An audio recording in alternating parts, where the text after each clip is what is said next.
Good morning, and the subcommittee will come to order. I want to welcome everyone to today's hearing, and our primary goal this morning is to examine and discuss the Department of Agriculture's FY 2018 budget, while also reviewing the use of funds past and present. Our witness is the Secretary of Agriculture, the Honorable Sonny Perdue. Mr. Secretary, welcome. Glad to have you here. He is joined by Chief Economist of USDA, Dr. Robert Johansson, and USDA Budget Director, Mr. Mike Young. Welcome both of y'all back to the subcommittee. Before we get underway, I want to take just a moment to congratulate you, Mr. Secretary, on your confirmation as the 31st Secretary of Agriculture. We welcome you for your first opportunity to testify before this subcommittee on appropriations dealing with agriculture, rural development, food and drug administration, and related agencies. You're a farmer, you're a veterinarian, and an agribusinessman, so you bring firsthand knowledge and experience in the working with the agricultural sector and have a in-depth understanding of the needs of the nation's farmers and ranchers. Your experience will no doubt serve you well in your new role, and it will be an invaluable asset to USDA stakeholders, to you and your team, to get to work on addressing the many challenges of our farmers, ranchers, and the rural population that our country faces. As the Secretary of Agriculture, you well know that your responsibilities are far-ranging, from keeping our food supply safe to promoting and coordinating agricultural research to improving and expanding rural infrastructure. Those responsibilities, coupled with your desire for smart and efficient government spending, will be a great asset to the department for the foreseeable future. We look forward to not only hearing your thoughts on the budget request, but learning more about your vision for USDA and your goals as Secretary of Agriculture.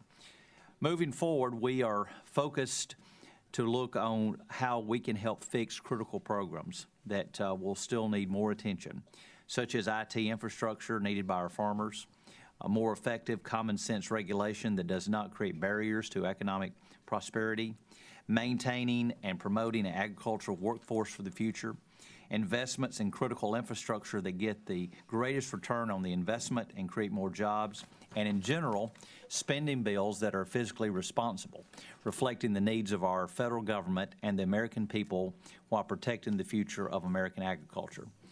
As I've mentioned in prior hearings before the Ag Subcommittee, we intend to develop our FY18 budget with 4 themes in mind overall. The first theme is continued emphasis on oversight activities. It is about evaluating and accounting for every taxpayer dollar to ensure that it is spent efficiently, and we hold every dollar accountable. We will continue to work to eliminate and prevent burdensome regulations, improve agency accountability, eliminate duplicative programs and initiatives, ensure proper staffing levels, and make a priority out of investments in proven and effective programs with a demonstrated benefit to American families. Second theme is investing in rural infrastructure as a catalyst for growth. I want us to make smart investments in critical utility infrastructure such as broadband, electricity, water systems, and housing for the vulnerable population. We need to assist rural businesses to create unique economic opportunities and prioritize funding that helps to grow economics and jobs. Our third theme is about ensuring support for our farmers, our ranchers, and our producers. This includes providing opportunities for our constituents through the access to domestic and international trade, providing credit to producers, ensuring free and fair markets, supporting science and research to promote productivity and sustainability, and guaranteeing the safety net is there for those that need it the most. Our final theme is protecting the health and safety of people, plants, and animals. We will work to protect our safe and healthy food supply, control and eradicate plant and animal pests and disease that threaten agricultural industries, ensure the safety and effectiveness of human and animal drugs and medical products, and deliver nutritional assistance to vulnerable populations. The goal of this subcommittee is to produce a bill that meets these themes in a fiscally responsible manner that optimizes limited resources while ensuring the prosperity of future generations. While the ink on the FY18 budget request is barely dry, it certainly provides us with plenty of discussion about topics for our hearing this morning. No one in this room can deny that the U.S. government spending is still out of control. We talk a lot about how great it is that we anticipate that our annual deficit to be under $400 billion in 2018, but yet we ignore the fact that we have a national debt that is hovering around $20 trillion. This subcommittee and most other subcommittees are faced with lower spending levels for FY18. We know that other parts of the government will need to do their part as well. While this committee has always supported responsible investments, we plan to spend the days ahead examining the administration's use of the scalpel for nearly all programs and the axe for a select few programs. Popular programs with proven track records received some of the steepest reductions or were outright eliminated altogether. Many in agriculture and rural America are likely to find little to celebrate within the budget request. As an advocate and supporter of farmers in rural America, I look forward to listening to your thoughts and your rationale on some of these reductions, especially given the challenges that we face in the farm industry and in rural America. Parts of the USDA's budget request are concerning, including, and certainly not limited to, a nearly $300 million reduction to research activities, over $3 billion in program-level reductions to rural development programs, including the elimination of the Rural Business Service, which provides economic support for rural communities, and the elimination of the Water and Waste Disposal Loan Grant Program that provides access to capital that enables small communities access to clean and safe drinking water. The budget request also proposes major reduction and changes to the SNAP program. It's a discussion that's probably better suited for the upcoming Farm Bill deliberations, and it terminates the International Food Aid Program funded at over $2 billion in FY 2017. Especially, there is some concern about the major changes proposed to the crop insurance program. The budget request includes proposals that would reduce crop insurance funding by nearly $30 billion over 10 years, despite the continuing decline in net farm income of 56% from its recent high of $123 billion in 2013. Farmers continue to experience tough economic times with sharp decrease in crop prices and a number of natural disasters. Not only does the budget include sharp reductions for several programs, it makes numerous assumptions about reductions in staffing levels that sometimes seem unrealistic to achieve. For example, if we reduce the size of the field staff, we'd better make sure that IT systems are accessible and productive and comparable services are in its place, or our farmers and ranchers and rural residents will have a very difficult time. If such staffing reductions were to occur, it would seemingly make adequate operation, management, and oversight of USDA programs challenging without improvements made in the delivery of these services. One new start proposal of the budget request is to establish a new rural infrastructure grant account. The proposal calls for an initial investment of $162 million to provide grants that support initiatives under several existing rural development programs, including distance learning and telemedicine, Community Connect, community facilities, and other home repair grants. We look forward to hearing more about this proposal and your vision as to how it would be best set up and how it would be best carried out. Lastly, while not directly addressed in the budget request, I know all of us would like to learn more about USDA's reorganization proposal. While I applaud the proposal to establish an Undersecretary for Trade and Foreign Agricultural Affairs, we need additional information on the other two proposals, as many questions have remained unanswered. The aforementioned items just scratch the surface as the issues that we could discuss today and in the months ahead. As a committee, we must analyze the request and focus on allocating funds using the goals that I have outlined to target the most effective and the highest priority programs. Again, thank you for your attendance today before our subcommittee, and we look forward to the discussion. At this time, I'd like to recognize my distinguished colleague from Georgia, Mr. Bishop, the ranking member, for any open remarks that he would like to make. Thank you very much, Mr. Chairman, and welcome, Mr. Secretary, Mr. Young, and Dr. Johansson. Mr. Chairman, I'm especially pleased to be here today as we have our subcommittee's first hearing following the budget request released by the administration on yesterday. It also gives me great pleasure to welcome to the subcommittee my friend of long standing from Georgia, Secretary Sonny Perdue. Having worked with the Secretary in his various capacities as a state senator, as a constituent of Houston County in Georgia, as governor, I know firsthand of his professionalism and his passion for rural America. I believe that the cooperative relationship we developed over the years will prove to be a great asset as we work together with you, Mr. Chairman, to ensure that our farmers, ranchers, foresters, agribusinesses, and consumers have the resources they need to prosper in today's competitive and global environment. I have a lot of respect for the Secretary, who grew up on a farm, became a trained veterinarian, went on to become governor and a successful agribusinessman. And I know that he is uniquely familiar with the importance of supporting our farmers, ranchers, producers, and consumers, and that he has a clear vision for the department in doing that. I'm excited to work with him to advocate for our nation's farmers and for our rural communities. As many of you have heard me say before, Georgia is a major agricultural state with 42,000 farms and contributing $71 billion annually to the state and the national economies. Georgia is #1 in the nation in the production of poultry, peanuts, pecans, blueberries, and privately owned timberlands. My district specifically leads the state in peanuts, cotton, pecans, fruits, and vegetables, as well as family-owned timberlands. But more importantly, of the 29 counties that I represent, 26 of those counties are rural, with average populations between 10,000 and 15,000 people. These counties are some of the most economically disadvantaged counties in the state and in the nation, meaning that they face severe challenges in health care, nutrition, rural housing and utilities, broadband and economic development, and persistent poverty.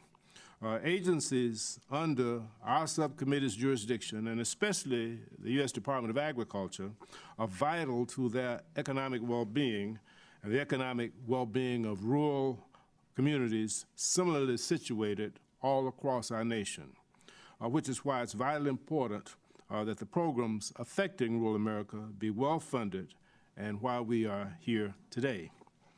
Mr. Secretary, during your confirmation hearing, you told members of the Senate Agriculture Committee that you support programs to fund agricultural research, develop infrastructure in rural communities, and help landowners preserve soil and water quality. Well, I do too, and I think the members of our subcommittee join you in that. And that's why I think we are severely disappointed, as I'm sure you were, to see that all of these programs face severe cuts in the President's recently submitted budget.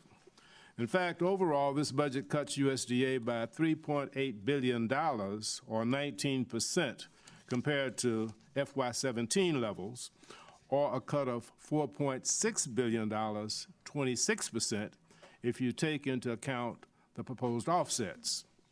Mr. Chairman, Mr. Secretary, I'm deeply concerned about the impact of these proposed cuts on the department and on the nation as a whole. It has been reported that these and other cuts are designed to offset the proposed increase in defense, homeland security, and Veterans Affairs. While I recognize and deeply appreciate the importance of strengthening our military, supporting our veterans, and keeping our country safe, it appears that the administration is doing that at the direct expense of the citizens that we're supposed to protect. We are duty-bound to uphold the laws of the country, and that includes promoting the general welfare of its people. To me, that means we are to feed and clothe our citizens by using sound scientific best practices to ensure safe and abundant food supply. USDA is the department to do just that. But how can that happen with a 13% cut in research? How can we do that with a proposed budget that zeroes out the watershed and flood prevention operations account and the watershed rehabilitation program, which were funded at $162 million in FY17? And how can we do that with a whopping 30% cut to rural development, a cut not comparable to any budget in the last 17 years? This proposed budget zeroes out the 502 single-family direct housing loans, many smaller housing programs, the water and waste disposal program, and all rural business and cooperative programs. It does propose a new account called the Rural Economic Infrastructure Grants, funded at $162 million, which appears to consist of distance learning, telemedicine, broadband, community facility, and home repair grant programs. We look forward, Mr. Secretary, to getting more information about this as the process of formulating our bill continues. Additionally, the reductions proposed to the Farm and Foreign Agriculture Services is troubling. Of the nearly $2 billion reduction, $1.8 billion is from zeroing out the Food for Peace and McGovern-Dole programs. Most of the balance then comes from the Farm Services agent. Mr. Secretary, Mr. Chairman, I feel compelled to mention that there are 7 drastic legislative proposals to cut nearly $200 billion in mandatory funding from the Supplemental Nutrition Assistance Program, or SNAP, otherwise known as food stamps, over the next 10 years. I and virtually all of my colleagues who value the admonitions from Jesus in the 25th chapter of Matthew referencing the least of these, we're strongly opposed to this wrong-headed attempt to save money by cutting a vital program that helps children, seniors, people with disabilities, veterans, and adults struggling with low wages or temporary joblessness simply to avoid hunger. These proposals do not match our nation's values. They fail the test of basic human decency, and we as a nation can and should do better for the most vulnerable among us. Mr. Chairman, I have concerns with some aspects of the current proposal to reorganize the department. As I said in my statement on the matter, we are carefully reviewing the proposed reorganization, which would make a number of changes, including moving the rural development agencies to report directly to the Secretary via an assistant, establishing an Undersecretary for Trade and Foreign Agricultural Affairs, which would oversee the Foreign Agriculture Service, and creating a new Farm Production and Conservation Mission Area. We need to see how this revised chain of command would impact our country's rural communities. We will be reviewing these proposed reforms to ensure that they would make rural development and the other forward-facing customer service, customer interaction arms of USDA more streamlined, less onerous, and more responsive. Mr. Secretary, I believe that you will honestly try to bring positive changes to USDA, and like you, we are always looking for ways to do things more efficiently. My concern is that you're not being allowed to ask for sufficient resources and staffing. Like you, Mr. Secretary, we want to assure that the resources that this committee provides are used correctly and efficiently, and most assuredly that you and USDA have the necessary resources to successfully carry out your mission. There are no limits to doing more with less. I'm sorry, there are limits to doing more with less. And it appears that in the OMB's haste to make good on one promise, they've now demonstrated to the American people they expect less with less. You can't squeeze blood from a turnip, and the budget that was submitted yesterday attempts to do just that. Mr. Secretary, you said that you will make rural America a priority, and I know without a doubt that you want to do that. However, we both know that this budget does the exact opposite of fulfilling that promise. With that said, Mr. Secretary, I apologize for the length of my opening statement, but I want to pledge to you to do my best to work with you, with Chairman Aderholt, our subcommittee, and our colleagues on both sides of the aisle in both the House and the Senate to make this USDA the most efficient, the most effective, and the most customer service-oriented USDA in our country's history. I thank you for your commitment to doing that. And Mr. Chairman, I thank you for the opportunity to welcome the Secretary and to share my concerns, and we look forward to hearing your thoughts and your visions. With that, Mr. Chairman, I yield back. Thank you, Mr. Bishop. I would like to now recognize the the chairman of the full committee, where he has 12 of these subcommittees to oversee, and so we're honored to have him with us today. So our chairman of the full committee, Mr. Freelandheisen, you're recognized, and thank you for being here. Thank you, Mr. Chairman, for the time. And I also want to welcome Secretary Sonny Perdue to the Appropriations Committee. We look forward to your testimony and hearing your frank and candid views on many issues. Today's hearing is an important part of the oversight duties of this committee and the full committee. Now that we have formally received the administration's budget request, the committee will undertake a thorough analysis of it. We will go through each and every budget line, question every witness, and demand credible spending justifications. And only then will we make our own determinations on the best use of those tax dollars. We intend to put forward a complete set of appropriations bills that adequately fund important programs while working to reduce or eliminate waste and duplication.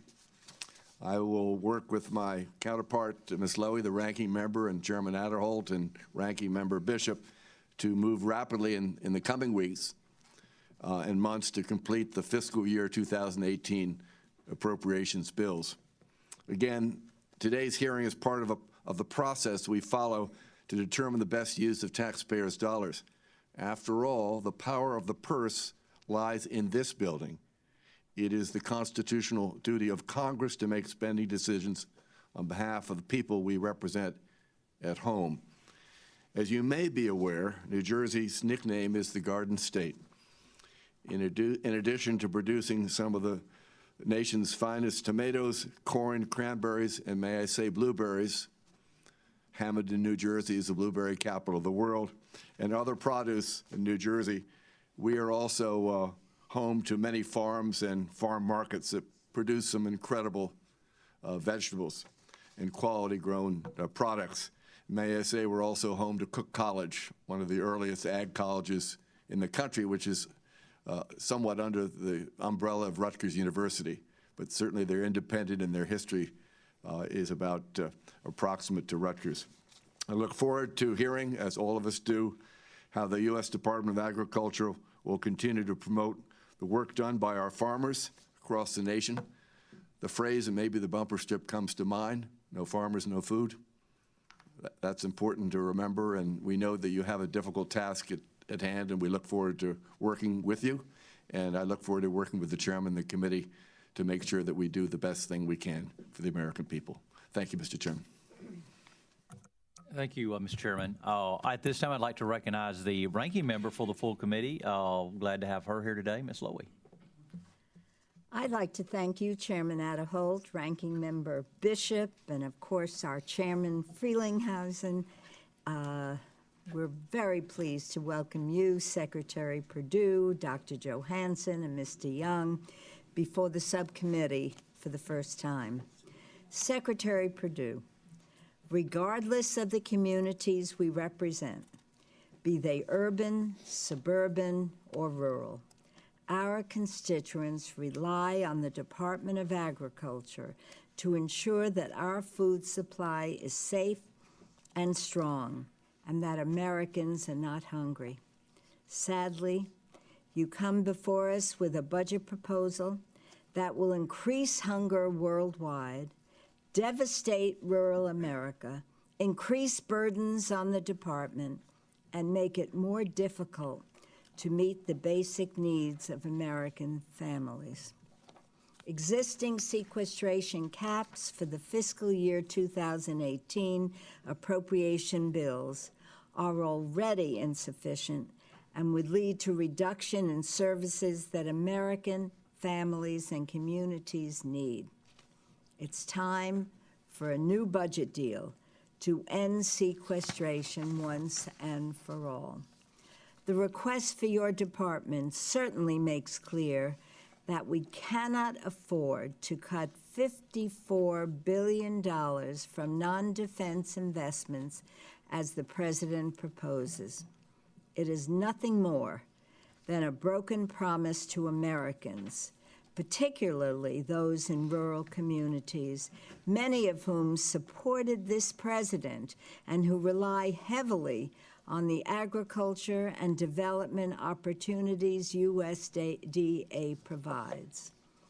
It would cut the USDA budget by nearly $5 billion, eliminate access to credit for small businesses in rural America, and threaten the ability of some communities to have access to clean drinking water. It would jeopardize SNAP benefits for an estimated 44 million Americans, reduce nutritional foods for women, infants, and children, eliminate Food for Peace, McGovern-Dole, which feeds vulnerable school children across the globe.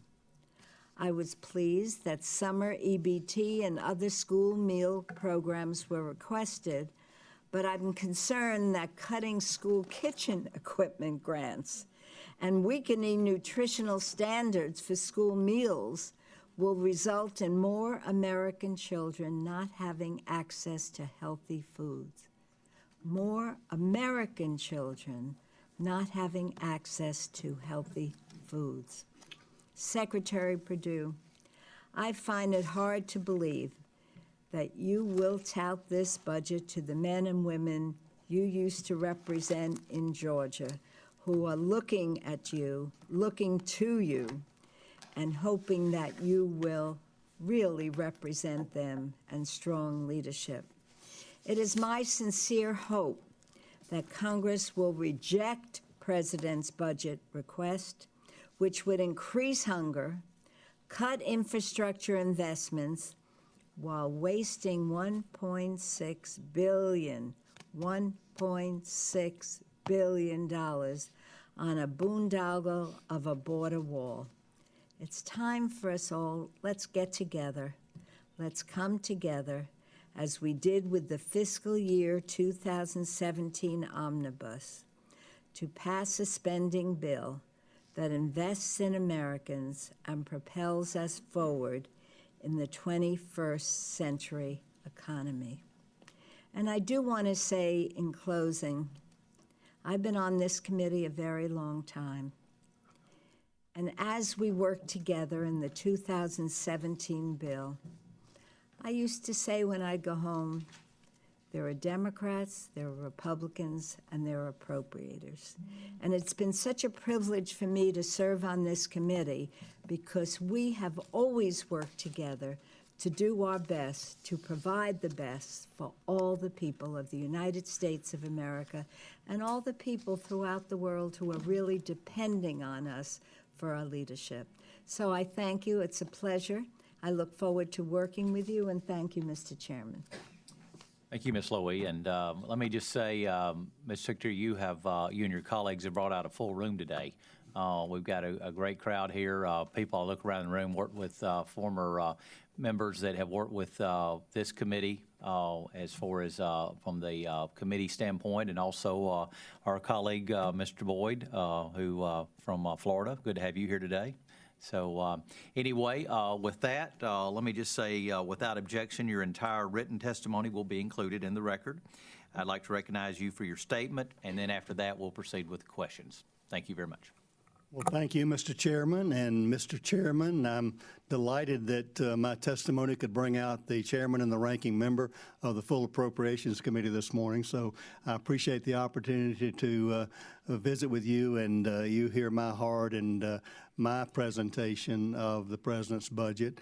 I'm also very delighted to be here with my longtime friend, my former congressman, your ranking member, Sanford Bishop, and I've always aspired to be as articulate as my friend, Mr. Bishop, so who did a wonderful job. But I'm sure that you all may recognize we may have a different perspective on the conclusion of the budget, and as a former governor, I'm very mindful of our constitutional responsibilities in that light, and I welcome the opportunity to meet before you today as we discuss from my perspective, how I represent the administration in here and in the People's House, how you all represent the constituents of the United States of America in your own respective districts, but corporately across America. And I'm delighted, Ms. Lowry, that I think, again, I'm honored to be in the USDA, which I believe the committees, frankly, have less ideological partisanship than any other committee in Congress. And I certainly found that in the Senate and in the House Appropriations or House Agricultural Committee, and I'm sure I'll find that here. So I think our motives are all the same, how we fulfill the motto, the new motto of USDA, that's do right and feed everyone.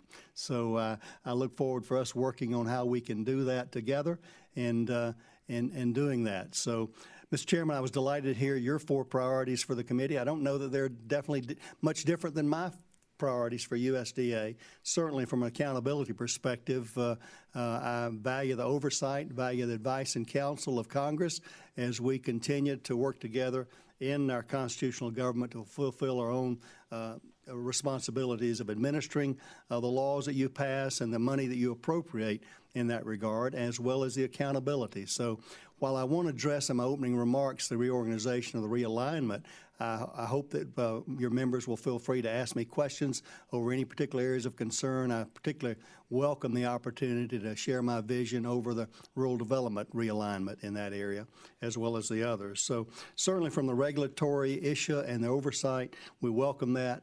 Obviously, we understand the value of rural infrastructure and the ability for USDA to contribute to rural infrastructure across the country. And we know certainly in our producers and the value of our bountiful producers. Mr. Chairman Freelandheiser, I had the opportunity, the pleasure to visit with one of your blueberry producers from New Jersey yesterday.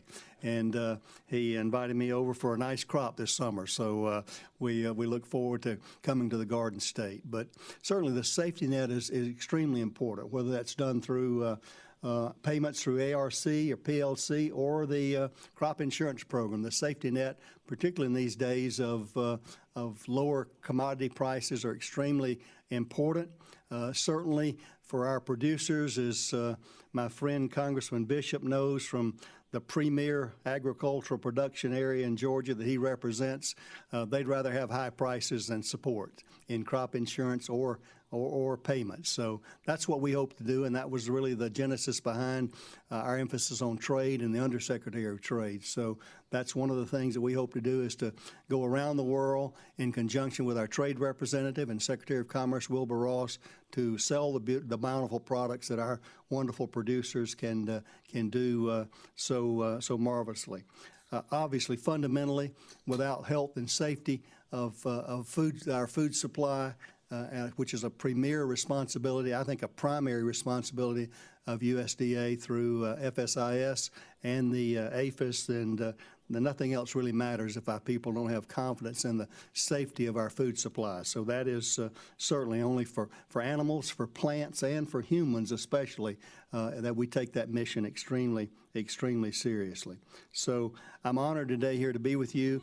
You know that I have submitted records, and with your permission, I won't bore you with reading those remarks, and hopefully get a little credit for dispensing with them today in that. But I will move directly to the budget and representing the administration's budget for the Department of Agriculture here for 2018. You know that the subcommittee, the budget that this subcommittee is responsible for, is about $135 billion, of which $122 billion is mandatory funding.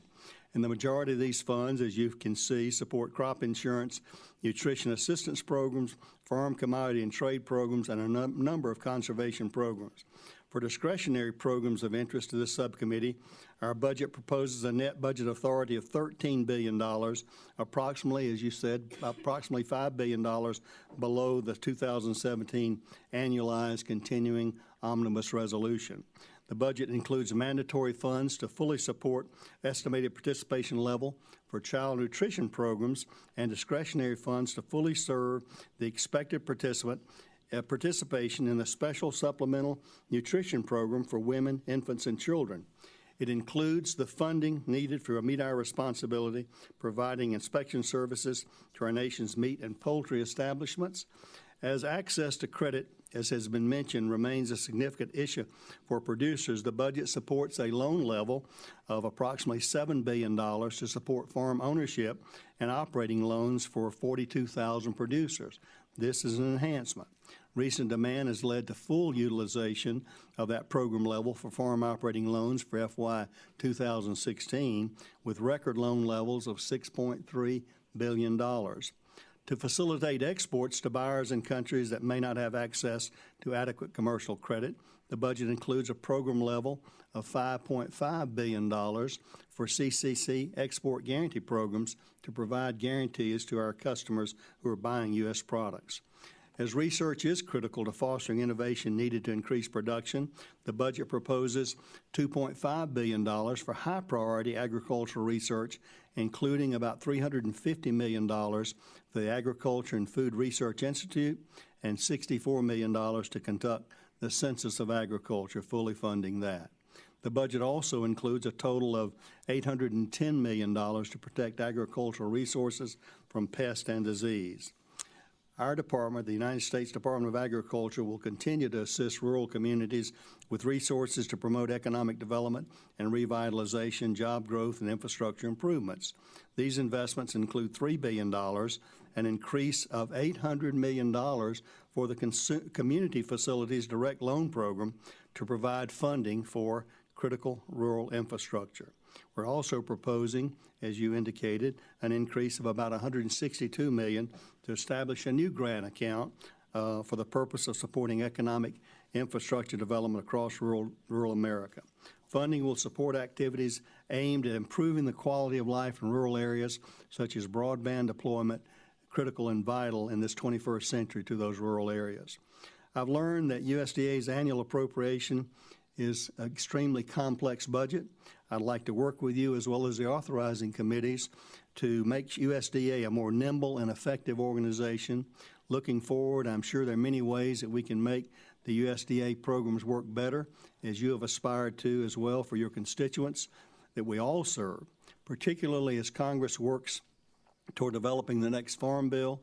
I'm prepared to work with you all the members of Congress on both sides, and our stakeholders to seek those solutions to our common challenges while remaining accountable to the people.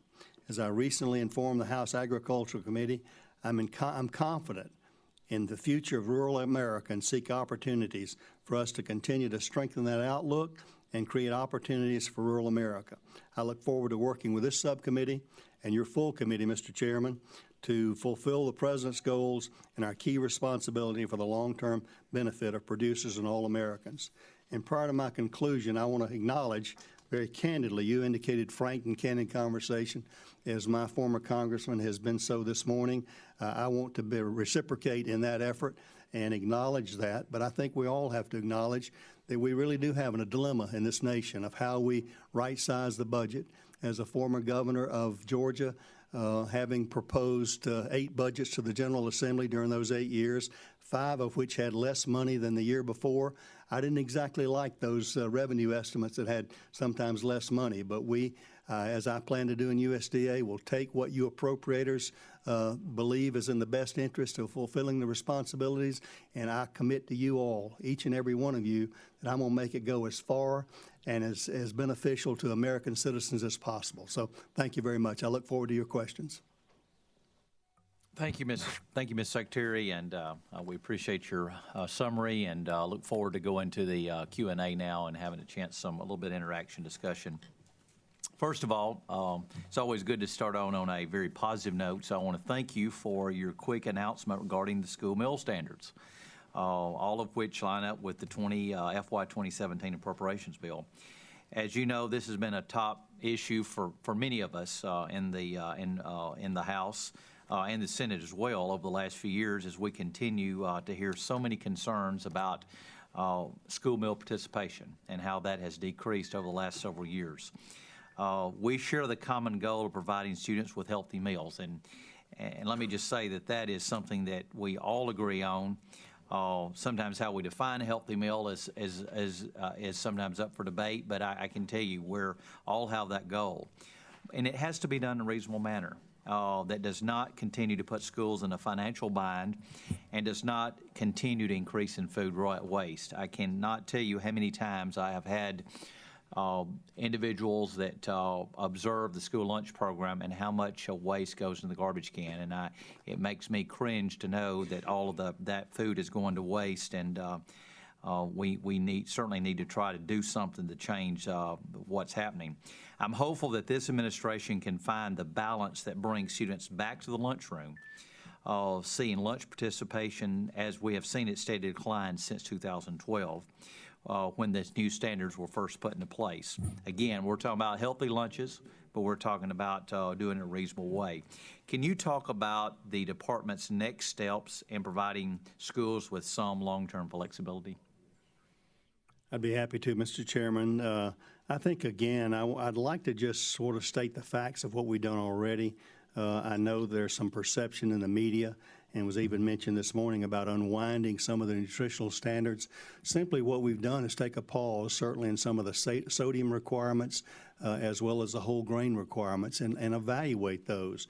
You indicated I pride myself in being a facts-based, data-driven decision maker, and when we looked at the facts regarding school lunches, we've seen the number of utilization decline and the degree of waste going up. Unfortunately, the waste cans have been the only ones getting healthy on these new food dietary guidelines. So what we're doing is pausing and taking a look, evaluating, and my plans honestly are, I think all of us have a lot of confidence in school nutrition professionals across the country.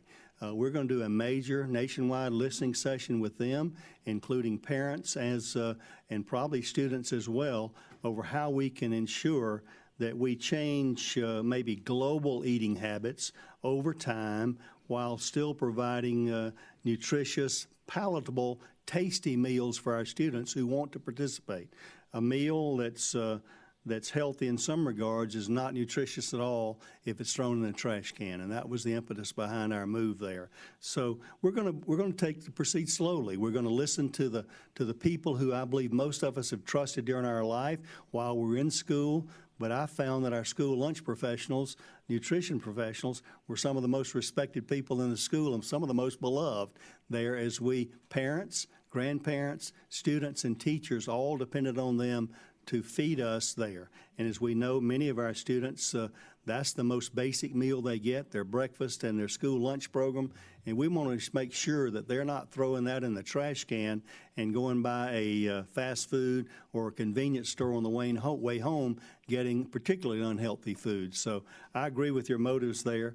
We will be having some recommendations over how we can do that. But my strategy is to listen to those people who know best, who are closest to the issue, and how we can give them the flexibility to provide nutritious, healthy meals in a way that doesn't constrain them and doesn't increase the paperwork and the regulatory. In some small schools, they've had to hire extra staff just to comply with the regulations that we put upon them. And so we're going to look at that and see how we can enhance their ability to do this while auditing and making sure through accountability purposes they're doing that. Yeah, well, I appreciate that, and like I say, I think you hit on a very important point because of the school lunch personnel. They want to provide healthy meals for the kids, and we need to be taking into consideration their perspective on it. And it sounds like you're not only with the parents and with the children, as we discussed, but certainly with the school lunchroom personnel as well, because I've found they want to be very. They want the best for the kids as well. So I would appreciate your keeping us up to date on that, and we look forward to working with you. So I know my time is running out, and we got a lot to go over today. So At this point, I would like to recognize the ranking member. Mr. Chairman, there's a meeting of the Labor HHS Subcommittee of Appropriations that starts at 11, and if the chair would allow, I'd like to yield my time to Mr. Laura, who is the ranking member of that subcommittee, so that she can excuse herself and be in attendance at that hearing. Mr. Laura is recognized. Thank you very much, Mr. Chairman, and I want to thank the ranking member, Congressman Bishop, for your courtesy. I really appreciate it. And also to the ranking member of the full committee, Mrs. Lowy. Thank you so much for allowing me to proceed. Mr. Secretary, first of all, congratulations again to you. This is, I believe it's an extraordinary subcommittee. Its portfolio reaches into every aspect of our society, of our culture, and what helps our country to grow.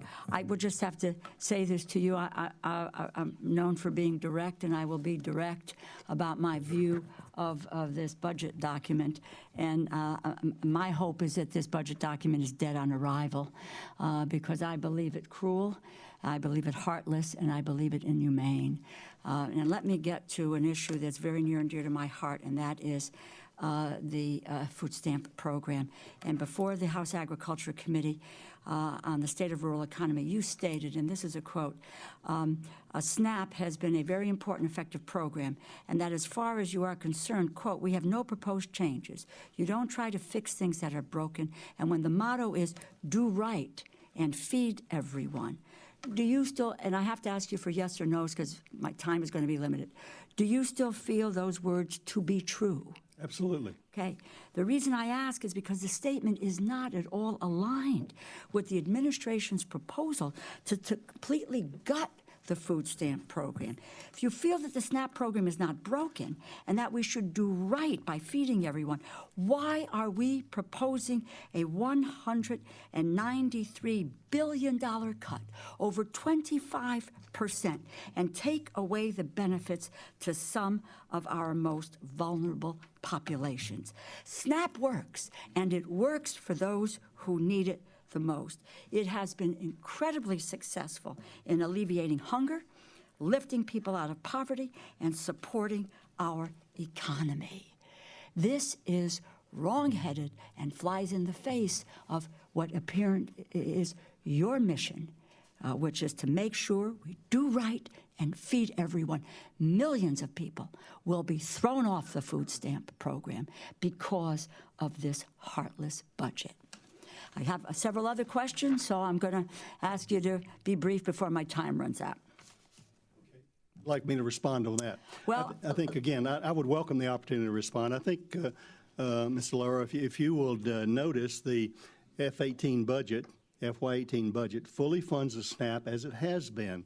The legislative proposal going forward is obviously something you and all of your members in Congress will deal with and have your stamp upon that. So I want to make the distinction. Understand. That's great. Sure. That's great because there are a number of us who, in fact, will put a stamp on the program. $193 billion, a 25% cut to a program that feeds people in the United States is outrageous. Let me just a couple of other things. If I can mention one other thing there, we knew in the wise creation of the supplemental nutrition program was a temporary program really for unemployment there. We know what the unemployment levels are compared to where they peaked in previous years, and we see those going down. That's why we've been able to achieve some savings there. $193 billion is not achieving some savings. It's gutting a program. A couple of other facts. In your state, in Georgia, and in Mr. Aderholt's state, Alabama has a categorical eligibility, no asset test. That's the same that's true for Georgia. And we're about here to take away states' rights to make the decision for its citizens. The standard utility allowance, the broad-based categorical eligibility, the ABOD waivers follow states to allow states to have flexibility to operate SNAP efficiently, other than to simply reach a number to balance the budget. Why, in my view, are these proposals being discussed? So many states are dependent upon these areas. I'm going to finish up with this because I've got 22 seconds, and I suppose this is addressed to Mr. Aderholt. The ABOTs, and you've asked for the Democrats' view on these issues, Mr. Chairman.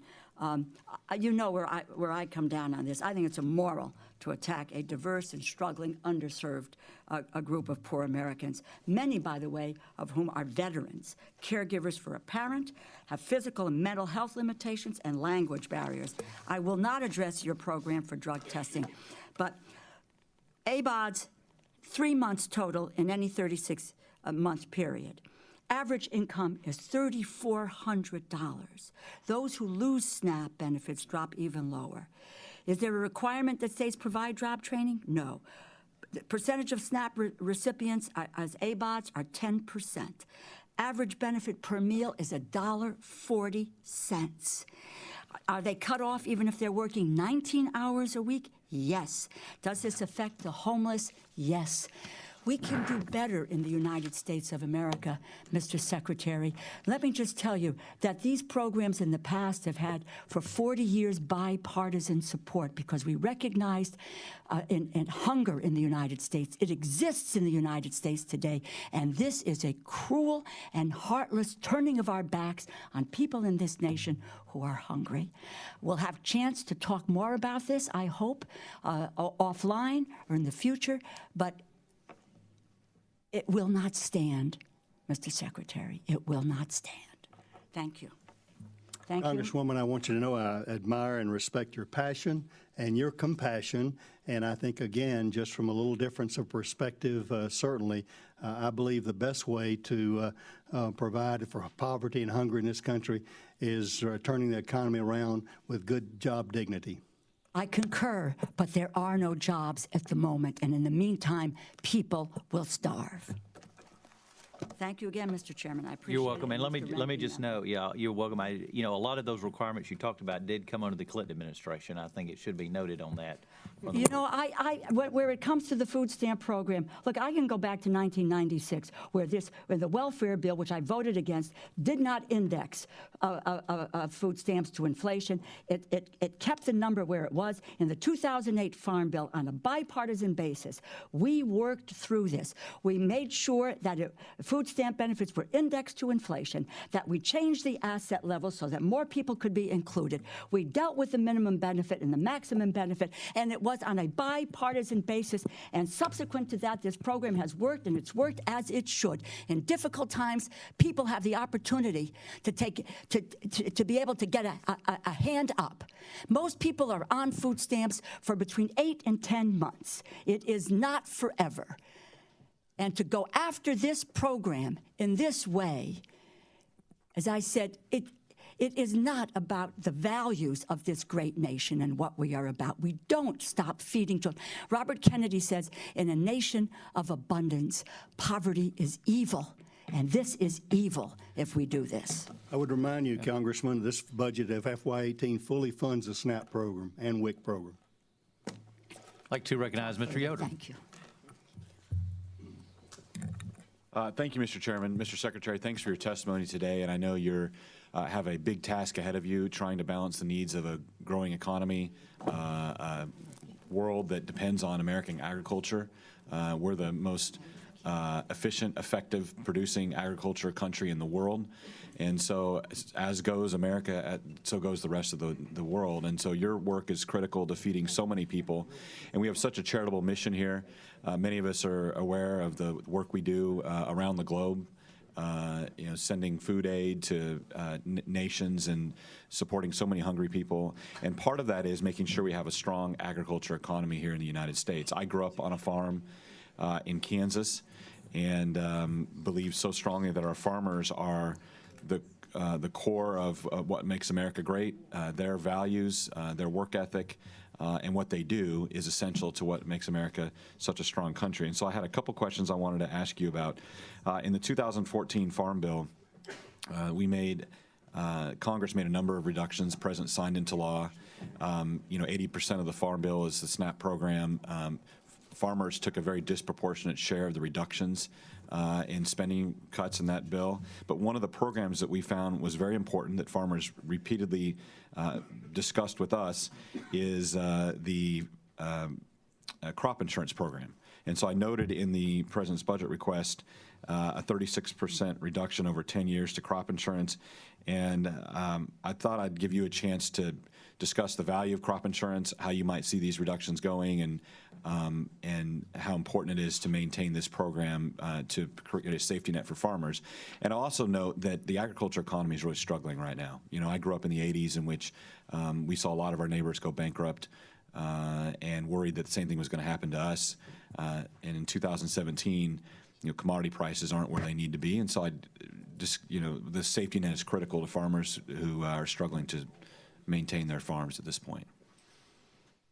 Thank you, sir. I think you won't get any disagreement with me regarding the value of crop insurance as part of that safety net. I think the 14 Farm Bill was very wise in its construct of moving away from the direct payments into a ARC and PLC type program, aside with crop insurance, giving much of the responsibility of providing for that safety net to the farmers themselves.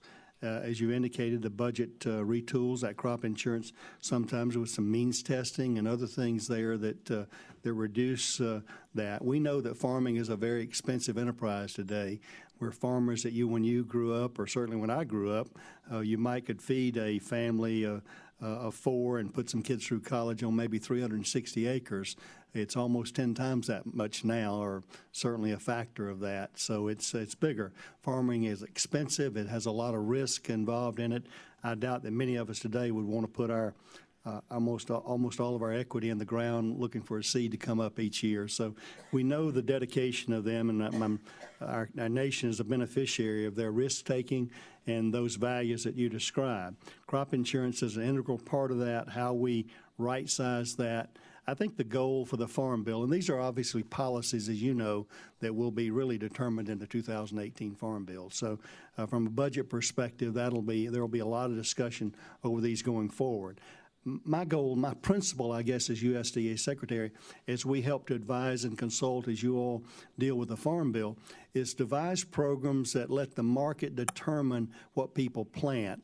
They shouldn't be planning for programs, for USDA programs or agricultural programs, but let the market determine. Let them have the nimble ability to move among and to create products and provide products and produce products that the world is asking for, rather than farming for a particular program. And we've had a little bit of that. The Farm Bill has worked essentially very well. There are a few issues, as Congress, your chairman knows, and cotton and others, that dairy, that have not been that successful. But overall, I think it's been a successful Farm Bill. Mr. Secretary, let me also ask you about trade. We know that one way in which we can grow the farm economy in America is to sell more products overseas, and a critical place to sell those goods is in China.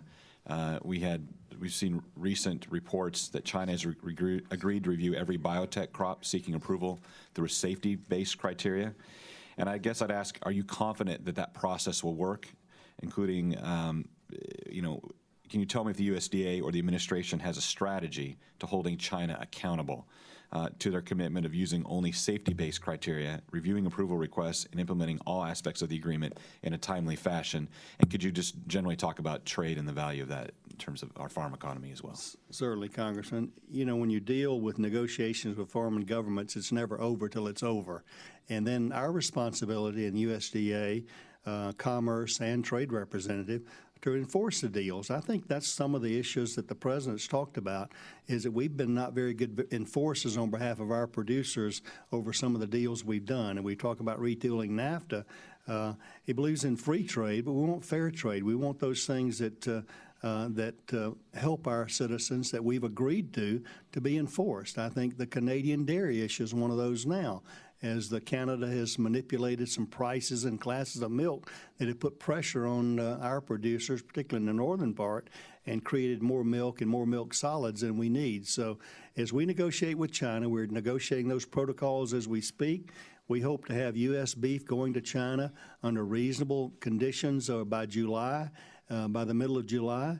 And we also are very interested in those 8 biotech issues as well to be resolved, so our producers and our supply chain can confidently handle the crops that we produce in a way not to get stopped at the border when the boat gets in the bay in China.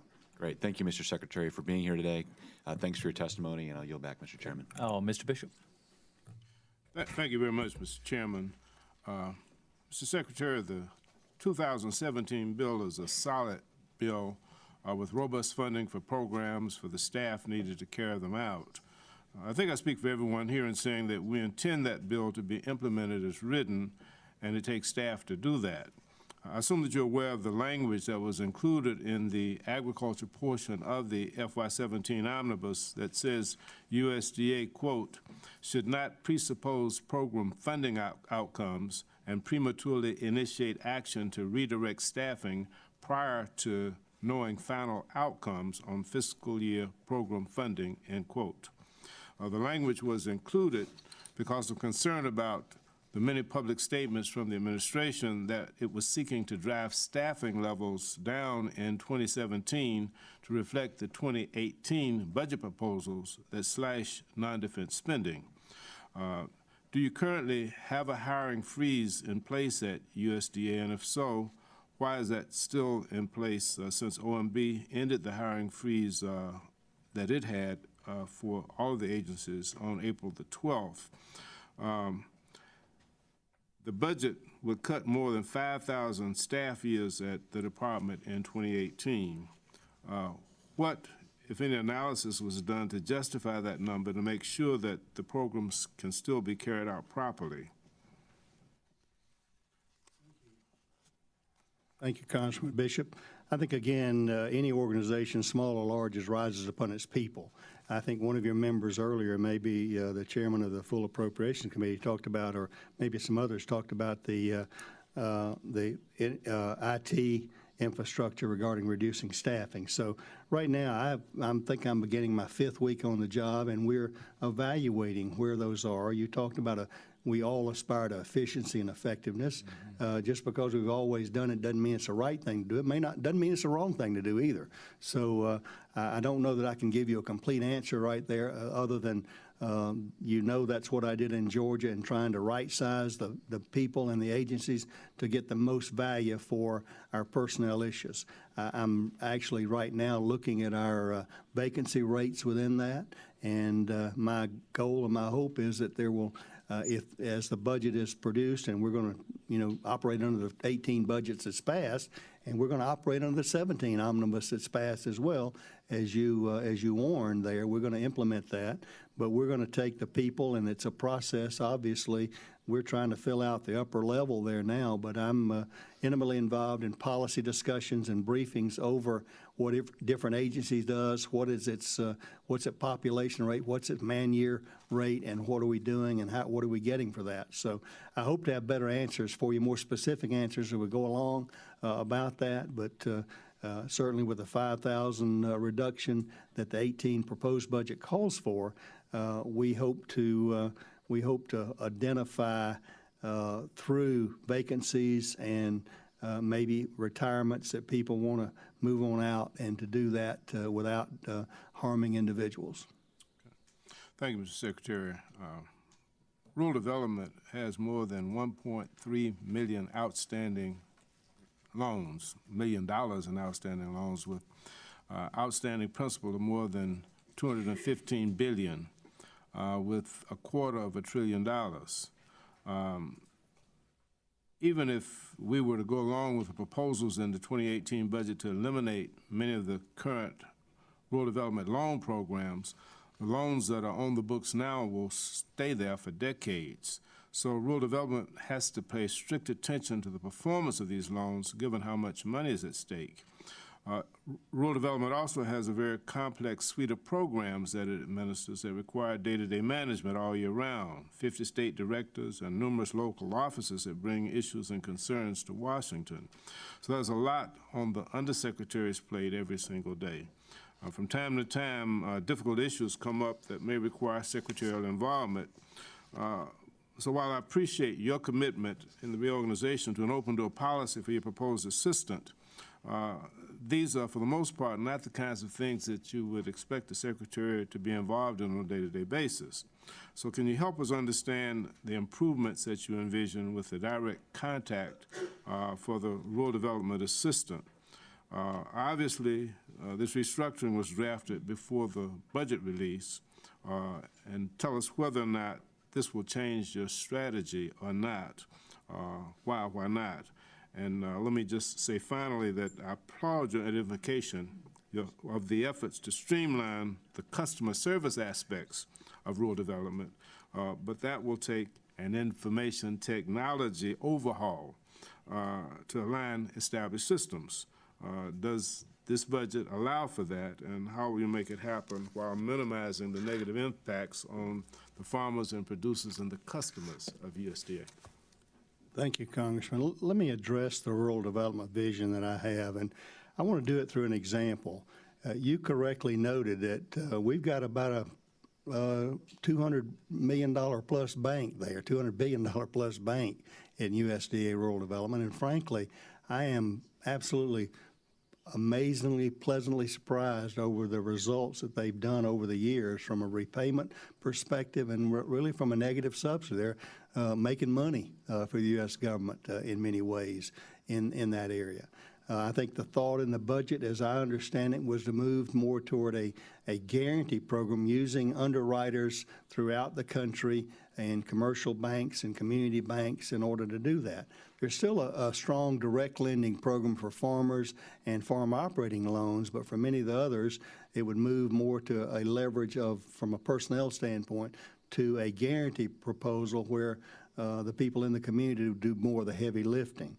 But from the realignment that I envision, I want to use the portfolio there. If you're in a $250 billion bank and the CEO calls you and says, Congressman, I'd like for you to come to work for us, and I want to make you an assistant to the CEO who has walk-in privileges. Your office is going to be next to mine. When you bring me ideas, you're going to get an answer just like that, a go, no-go decision, and you can have access that way. Or else I can make you a vice president who reports to the senior VP, who reports to the executive VP, and you probably get a decision in a few months over your ideas. I would gladly take that access because access is influence. And that's exactly my thoughts about the assistant to the Secretary for Rural Development. I want to be very close to that person. I want that person very close to me because we want to be nimble in making decisions. I'm not a micromanager, but I am a hands-on manager. And rural development, I believe, is one of those areas in which I can have the most direct input personally with a person who is knowledgeable in that area and will still have the same support staff. All the different mission areas, whether it's utilities or community facilities or business and industry, will still report to that assistant secretary.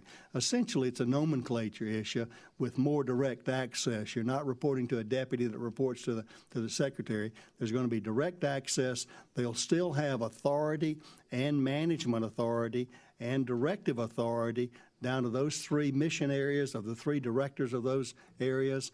And we just hope to move faster, quicker, and better. Mr. Valadao. Thank you, Chairman. Thank you, Secretary, for being here. Secretary Perdue, first, congratulations on your recent confirmation. I look forward to continuing to work with you to improve our nation's agriculture policy. Of particular concern is the serious labor shortage affecting farmers across the nation.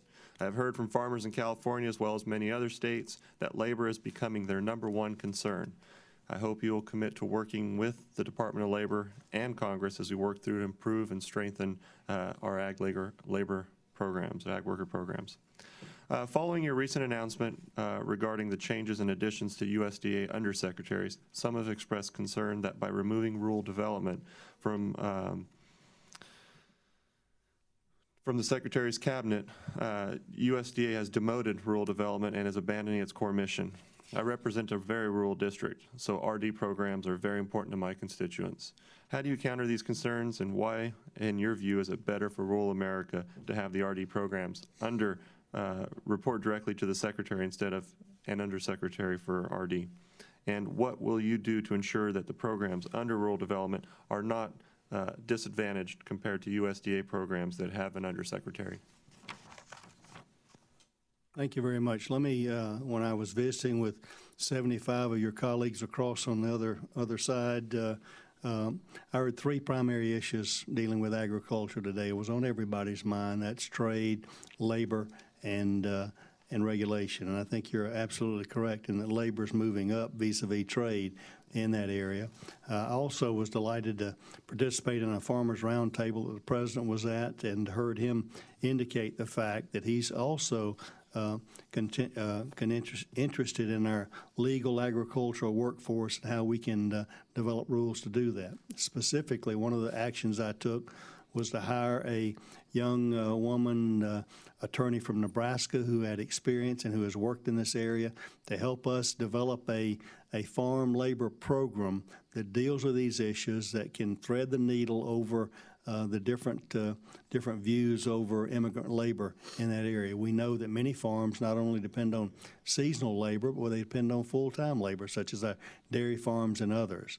We also know that our H-2A program has not been as successful as we would like and is very onerous from smaller operators to comply with the rules and regulations. They almost need a professional HR person to comply. So that's also something we're concerned about.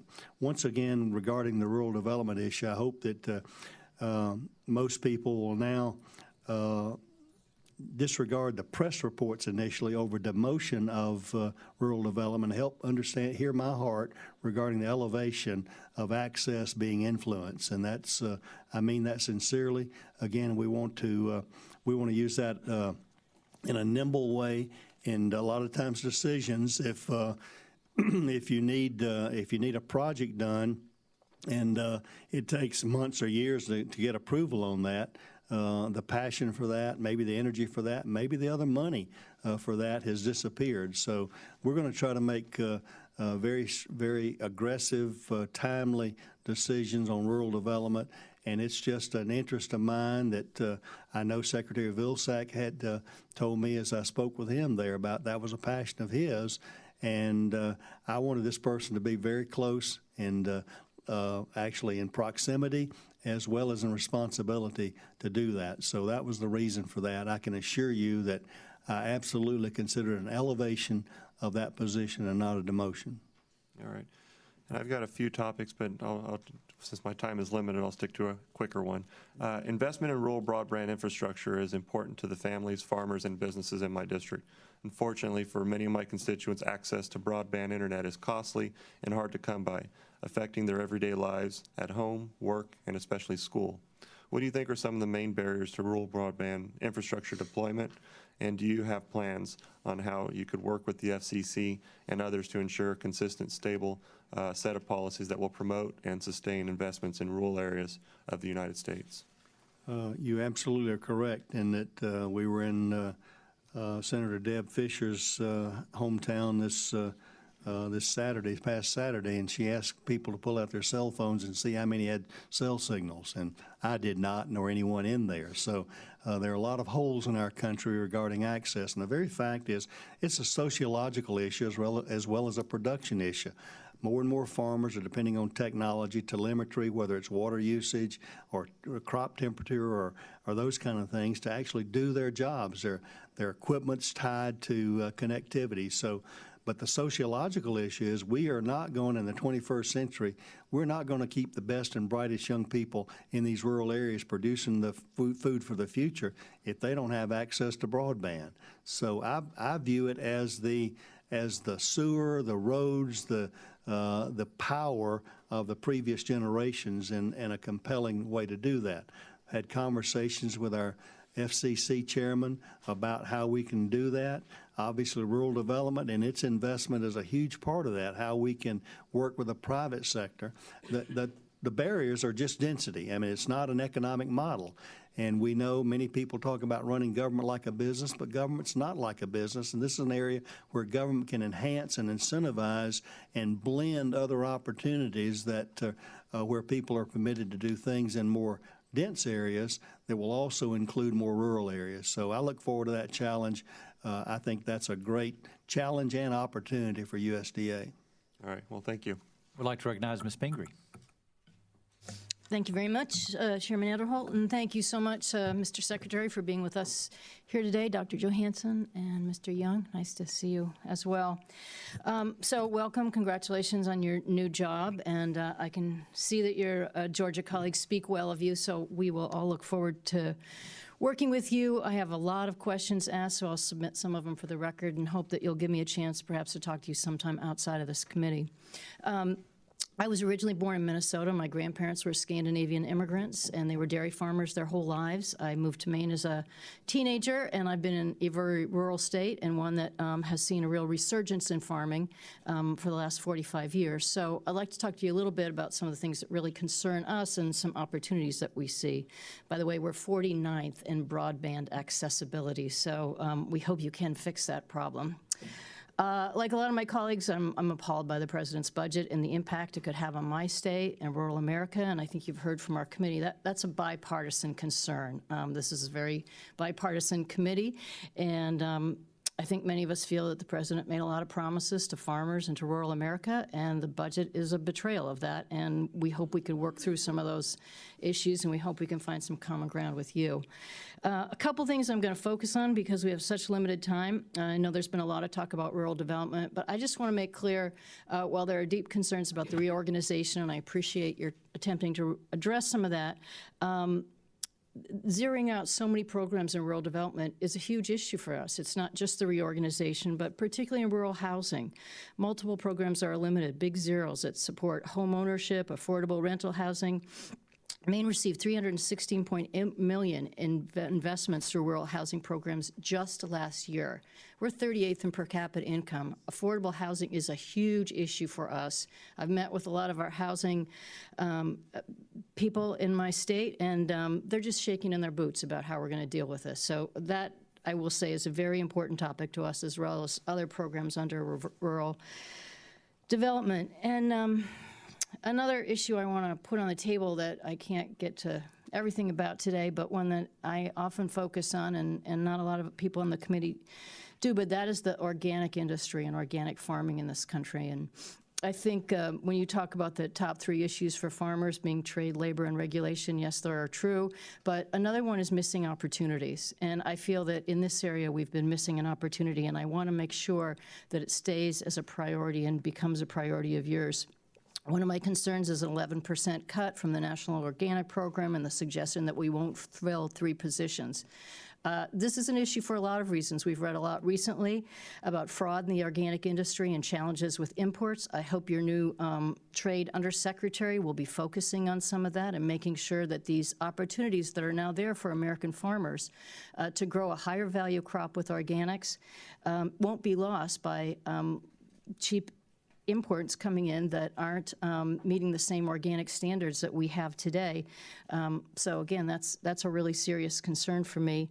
And I would hate to see those cuts in the National Organic Program when I think that we have opportunities to grow here. This is a $50 billion industry. It's 13% of what's grown in this country today. There's a huge shortage of organic commodities. It's the fastest growing area in retail.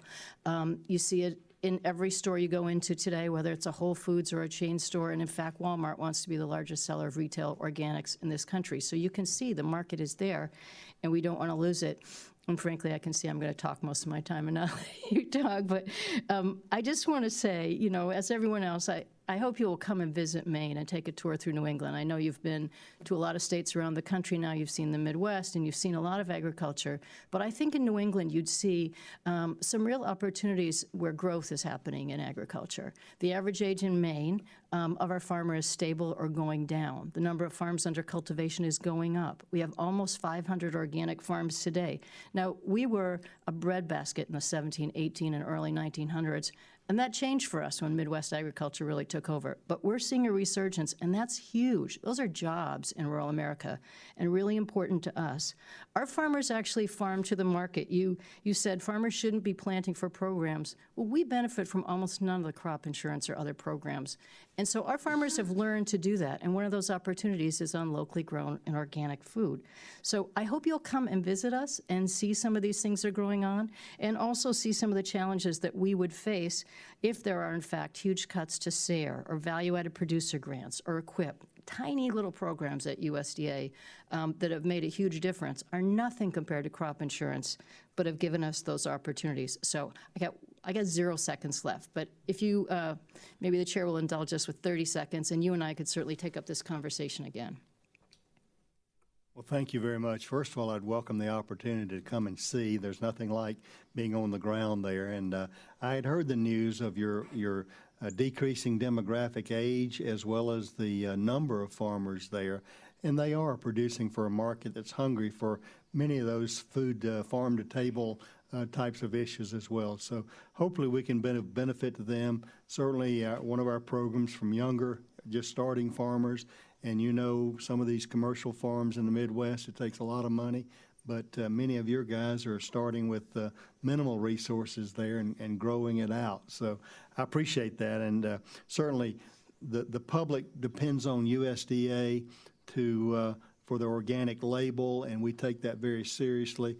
As you may know, we certify the organic certifiers. We can't be everywhere about that, but we will remain ever vigilant over the import and the authenticity and the validation of the organic label coming internationally that competes with our growers, and make sure that those are grown under the same standards that we require here locally. Great. Well, we will certainly follow up with some of those issues, and thank you for your response. Dr. Harris. Thank you very much. Welcome to Washington. A little different from the state, huh? You actually had to balance a budget, didn't you, Mr. Governor? Yeah, a little different around here. And I'm just going to, just kind of apologize up front for Washington, the kind of words you used around here. The budget was described as cruel, heartless, and inhumane. And, of course, a budget can be none of those. A budget's inanimate. So I guess it means that the people who write it or defend it are cruel, heartless, or inhumane, and I hope that's not what's being meant when people use those kind of words, because ad hominem attacks don't get us anywhere. But that's the coin of the realm in Washington, so I'm sorry. Let's talk about food stamps, because the number $193 billion was tossed around as cuts in food stamps. Now, the way I read the budget, the largest cut is asking states to assume 25% of the cost. Not 50%, not 75%, just 25%. Because I remember when I was a state legislator, we loved the food stamp program in Maryland because we didn't have to spend a dime, and all this federal money came flowing into the states. It was amazing. It was like a miracle. So that's well over half of that $193 billion. And Mr. Secretary, I don't know if you're aware of how much additional spending since the start of the recession. And remember, the president in February famously said, the last president last year said, that the economy is better off now than it was when he took office. Yet during the time he took office, the additional spending on food stamps was $300 billion. That's the additional spending above FY 2008 spending levels, $300 billion. So by my reckoning, we're not even returning the spending levels to the pre-recession levels. And somehow that's a cut. When the former president has bragged about how strong the economy is, the unemployment rate is, historically low, added 15 million jobs, and as you correctly pointed out, Mr. Secretary, one of the main purposes of the food stamps is when unemployment goes high. Well, unemployment's back down, the food stamp program isn't. So I'm glad the administration is restoring sanity to that program. Because as you know, in fiscal year 2008, the level of spending was $33 billion. And now it's up over 71. And as you also correctly point out, and I'm going to ask Mr. Young, the total number on the FNS website says last fiscal year, the spending was $71 billion. Is that right? Right about. And the authorization in this budget is $73.6 billion. Well, that's more than we spent last year. You're actually authorized more than we spent last year, and the economy's improving. So I don't know how that's a cut, but I guess in Washington, I guess that's a cut. I don't know. Just my observations. You know, the other thing you do is you limit the waivers for able-bodied adults. You actually suggest that someone who's able-bodied, that hardworking taxpayers kind of expect that an able-bodied person who's taking their tax dollars as benefits works, trains for work, or looks for work. I don't think that's that unreasonable. Mr. Secretary, I just don't think that's that unreasonable. Anyway, so thank you for doing this to the food stamp program. And in a strange world, because you were criticized about you are being criticized about the school lunch program. Correct me, can't hot dogs be purchased with food stamps? Can white bread be purchased with food stamps? Oh, that's interesting. Okay, so it's good for the food stamp program, but it's not good for the school lunch program. Interesting place Washington is, that's all I can tell you. Now, just one thing from my district. I'm going to ask you, please, poultry is real important in my district. The tournament system has made our poultry industry in America, has helped make it the most efficient one in the world. Other places in the world look to us to how we raise poultry. And as you know, the last secretary in a midnight rule has proposed GIPSA rules. Can you let me know what your intentions are with regards to preserving the regulatory environment as it exists now and not changing the regulatory environment that I believe will harm not only our poultry industry, but our ability to exist within a global poultry industry, that if we make our industry, we regulate it anymore, as you know, Brazil will just take over. Mr. Secretary. Thank you, Dr. Harris. I'd like to take you on a road show with me. Certainly regarding the GIPSA rule, we're under consideration. We've got until November to issue or determine what to do in that area, and there are differing thoughts about that. Obviously, you're absolutely correct. You know, along with your state, Georgia's quite a poultry producer as well, and I think for the most part, our producers and our whole integrated system, as well as the country, has benefited by the productivity of the poultry industry. Now, some other people feel like there may have been some abuses in that area, in the tournament system in that area, but on balance, we want to listen to both sides and determine the best policies there. I think it would be unwise to unwind a system that's been essentially effective, and how processors can determine where they want to put their birds out to make the most sense about growth and that. So how do you do that with a fair system? So we're looking very closely at that we'll have that done probably before the timeline there. But I think there's some concern and some differences certainly between the beef industry, the pork industry, and the poultry industry about that, although pork is going more to the contract system that poultry has been in for a while. So we'll look at that, and I'd love to consult with you about that. I know you've heard from your producers as well, and you very ably indicate that you believe it's a system that's encouraged productivity and made the poultry ecosystem the best in the world. That's why we can ship all over the world without barriers, that we could literally feed everybody chicken all over the world. Thank you very much, Mr. Secretary. I yield back. Mr. Palazzo. Thank you, Mr. Chairman. Mr. Secretary, thank you for being here today. I'll jump right into some questions. One's dealing with food safety. Twice Congress has legislated the transfer of food safety inspection responsibility from the Food and Drug Administration to the USDA Food Safety Inspection Service, once during a democratically controlled Congress and once during a Republican Congress. Yet the budget submitted by the administration yesterday proposes to reverse course, change the law, and move back to an FDA inspection program which really provided little, if any, food safety inspection at all. In fact, this very same budget proposal highlights the work FSIS has done over the past year ensuring product quality, specifically highlighting rejection, recalls, and removal of product totaling well over 500,000 pounds of catfish that otherwise would have found its way onto the tables of American families throughout the U.S. So my obvious question here, Mr. Secretary, is why is the administration reversing course? I think, again, this budget may have been constructed prior to Secretary Tom Price and the FDA administrator and I having conversations of how we do a bright line delineation over food inspection. I think USDA is rightfully proud of its food safety inspection system. And someone mentioned, Dr. Harris mentioned hot dogs. It's kind of curious to me that USDA is responsible for the safety of the wiener, but if you put it in a bun, that becomes FDA's responsibility. So globally, I think we've got some real opportunities here to delineate in a bright line way who does what best. And I think Secretary Price and I, who served in the Georgia State Senate together, have begun some top-level conversations about that, of how we approach that decision, which hopefully will be reflected later in the budget, over how do we determine who does what and who does what best. So I appreciate your comments about the catfish inspection program. I know there's a lot of interest, as I met with senators about that as well. And once again, I'm not quite sure of the ideology of the proposal in that way. I think to really, to their credit, I think it was, again, a duplication issue where they viewed this was a duplication in that where USDA typically does not have fish inspection, and it seemed to be moved over. So while we have poultry and meat, don't have fish, and I think they viewed that as a duplication.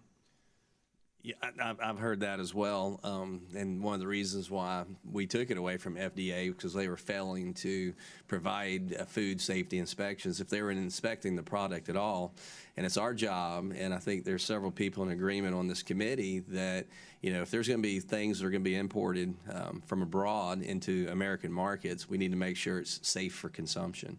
And I believe your Food Safety Inspection Service Group is doing a fantastic job, and we'd like to see it continue to remain under USDA to protect the American families and what they're going to be served on their kitchen table. I appreciate the compliments. I think you'll get a shot at that. Well, I appreciate that. Now, moving to my second question, I believe my state and many other states are facing some real struggles in staffing from their local Farm Service Agency offices. And in January, the administration announced a federal hiring freeze during the transition. On April 12th, OMB announced the freeze was lifted. However, it's my understanding that USDA still has the hiring restriction in place. And can you update the committee on the status of the department staffing plan to assure that customer service is fully achieved at the local level, as you referenced in your testimony? Certainly. Actually, that customer service was one of the reasons that I chose to realign our NRCS as well as that with FSA, with our crop insurance, our RMA people, for a one-stop shop where really to give a critical mass and economy of scale. For instance, if in smaller communities, if one FSA had 2 people and NRCS had 2 people, they may be kind of in the same building, but they really weren't co-located. So just if one person's out or some child sick or something like that, we want more people there in order to help that. I have not had an opportunity to drill down on all the offices where we have vacancies and where we have deficiencies regarding our farm production credit customer service, but that's a huge goal of ours.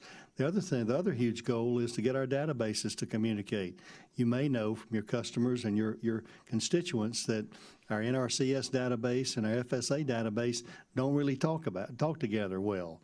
They have to go through a bridging program, and our farmers are frustrated by having to fill out the 20-page application in one place, walk through the next door, and have to fill out almost a similar, identical 20-page application for NRCS programs. So the goal of co-locating and is more than just physical. It's heart, soul, and spirit of customer service, because that customer comes in there, that producer comes in there, and they just want to sign up for the programs they qualify for, and we want them to be able to say, if an FSA employee says, here you report all this, these are the programs, but you may want to think about your farm plan. Let me introduce you to the NRCS person right here behind me, and to do that. But the staffing level is something that I've not been able to get to yet, and how that works. As you well know, my confirmation was April 25th, even after that hiring freeze was lifted. So we're evaluating the best use of our personnel across the department. Thank you, Mr. Secretary. I yield back. Mr. Young. Thank you, Mr. Chairman. Secretary Perdue, how are you? Thanks for coming today. And I want to thank you for making Iowa your first stop as Secretary of Agriculture. We appreciate you coming by. Farm incomes have been down, 50% over the past 3 years in Iowa, and we have many challenges. But despite the challenges, high inputs, some of the land prices, commodity prices, we've got record yields, and it's pretty incredible about what we can produce. But we need markets, and I know you know that. I believe our president knows that as well. We sure are aware of it in Iowa. And I want to just take note of the bipartisan support that there is in Congress to have this administration and you and our trade representative focus on this issue. I led a bipartisan letter with Colin Peterson, a Democrat from Minnesota, to the president regarding trade. We had over 53 signatures on it. Probably could have gotten more, but we just wanted to push this forward regarding prioritizing trade. Now, I see you announced the creation of an Undersecretary for Trade and Foreign Agriculture Affairs at the USDA, and I think that's a great step. What led you to that decision, and can you elaborate on the new position and how closely involved they will be in trade dealings, and how closely involved you will be as well? Certainly. I welcome that opportunity. Frankly, I took my direction from the 14 Farm Bill over the U.S. Undersecretary for Trade. It was strongly suggested, in fact, I think directed to have an Undersecretary for Trade, and that began our emphasis, but also more so than that, as a manager, as an administrator, as an executive, I looked at the mission areas of USDA. I think it had been last reorganized in 1994, I believe. The world's changed a lot since 1994. We had a mission area of Farm Service Agency and foreign agricultural trade.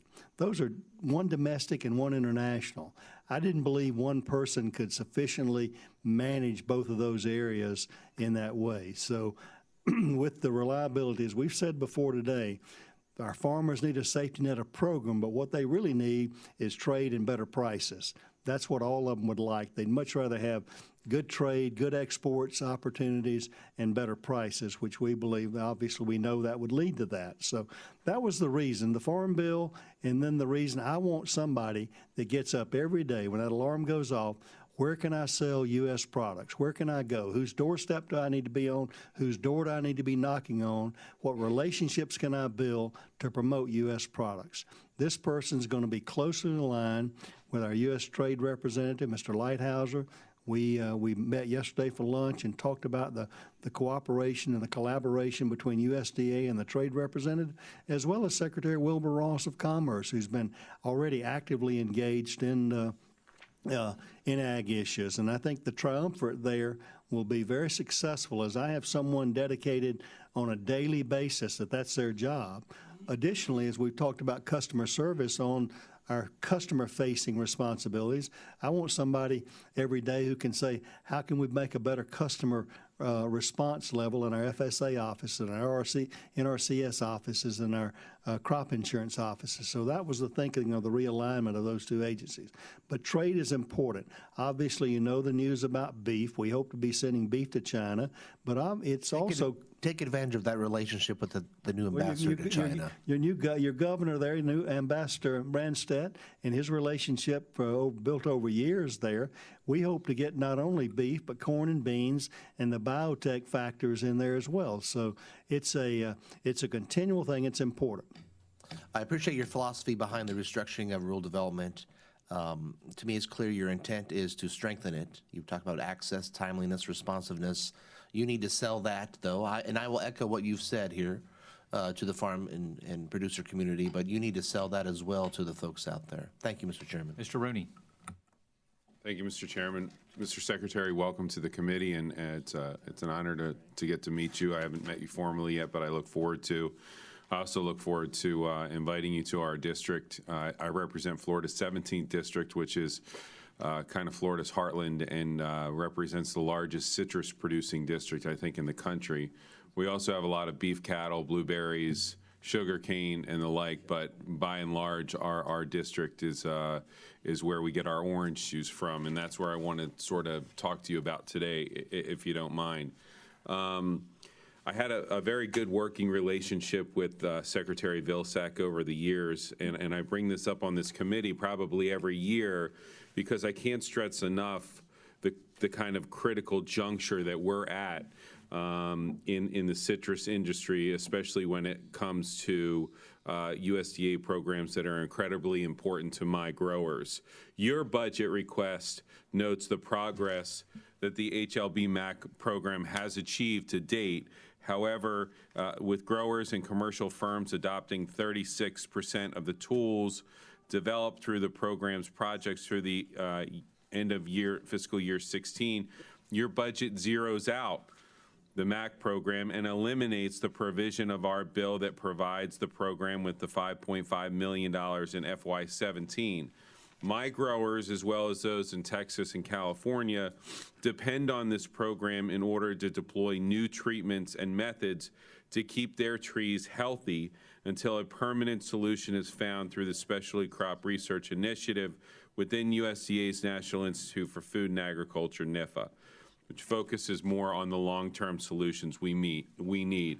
Believe me, I cannot stress to you enough. If you go around in my district and meet with my growers and tour their groves and look into their eyes, they are at a desperate moment here whether or not they're going to be able to continue in the orange juice business. It's not a matter of even just getting other people to continue growing. And what's more upsetting to me is getting their children to take up the family business. The interest there is just it's kind of deflating. So we've had some success, obviously, in the past Farm Bill, thanks to representatives from California and Texas joining the fight. I guess my question deals around the fact of cutting $5.5 million from this program. I'm not sure how that helps balance the federal budget, especially when we're actually making good strides in the citrus industry research. We're getting close to actually finding solutions. It's not wasted money. We're getting to the point now where we either have to beat citrus greening and other diseases, or we lose the orange juice industry and we fall prey to having to import our orange juice from countries like Brazil. And for any of those of you and Mr. Secretary who have traveled abroad and drank orange juice that doesn't come from this country, it doesn't taste the same. It's not as good. And we just don't want to lose that in Florida. We don't want our growers to have to sell their land. I mean, you know, obviously, as everybody said in Florida, the last crop is real estate, and that could be, you know, a reality.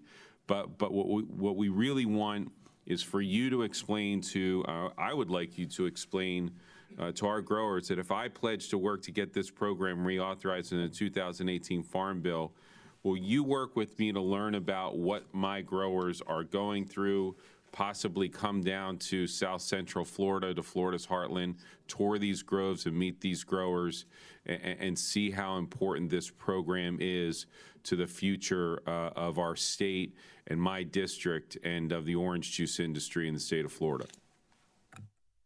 I'd welcome the opportunity. Obviously, the greening issue has been a intractable kind of issue, and certainly the coordination is needed in that area. Hopefully, we can backfill some of those funds in another way. You need to tell your producers I'd welcome to come down, because if everyone is as good a consumer of orange juice as I am, they need a whole lot more acres of it. So it is distinctive and delicious and a great product, and I'll commit to you if to work with you in implementing those kind of programs to the very best. My commitment overall in the budget, when it's finalized, is to implement it to the best of your spirit of appropriations and the final budget to do that. Thank you, sir. I appreciate that. Mr. Chairman, I yield back. Thank you, Mr. Rooney. Oh, let me switch gears and talk a little bit about food aid. The administration has endorsed the concept of Buy American, Hire American in executive orders during the procurement process. The Food for Peace program is a flagship example, in my opinion, of this idea. I've been saying for years there's nothing to be ashamed of by using American taxpayer dollars to buy American food and send it overseas on American ships, especially when we're trying to help those that are literally starving to death. What is the alternative? to buy food from our economic competitors, or even worse, even to buy from our enemies. It is one thing if this money were private donations, but this is a money paid out of the pockets of our own citizens and constituents and given them to our own economy the preference of where to spend those dollars, and it's not a crime. It's something we should be proud of. I believe that the 250 people employed at a milling factory in Wisconsin, the 114 million keeping people in business at a vegetable oil company in Tennessee, or the 70 employees, some of whom are former refugees, that are now working at the food company in Rhode Island would agree with this position.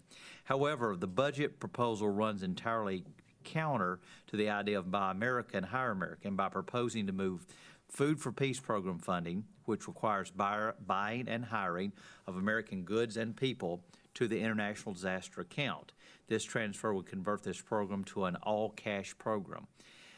This is a repeat of the Obama administration proposal in 2014 that went nowhere.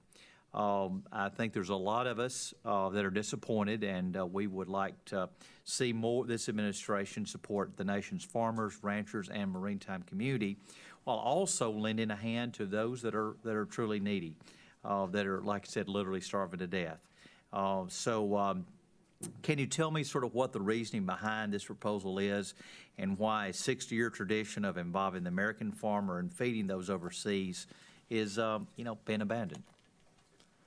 Mr. Chairman, I think your comments are essentially irrefutable, and I think, again, I would agree with you that we would love to have U.S.-produced commodities, U.S.-processed commodities to provide jobs here in order to fulfill our humanitarian mission. So, again, as we go forward in recognizing how we do that best and how we can use the bountiful resource of the U.S. to promote peace through food, then hopefully we'll be able to accomplish that. Thank you. I appreciate that.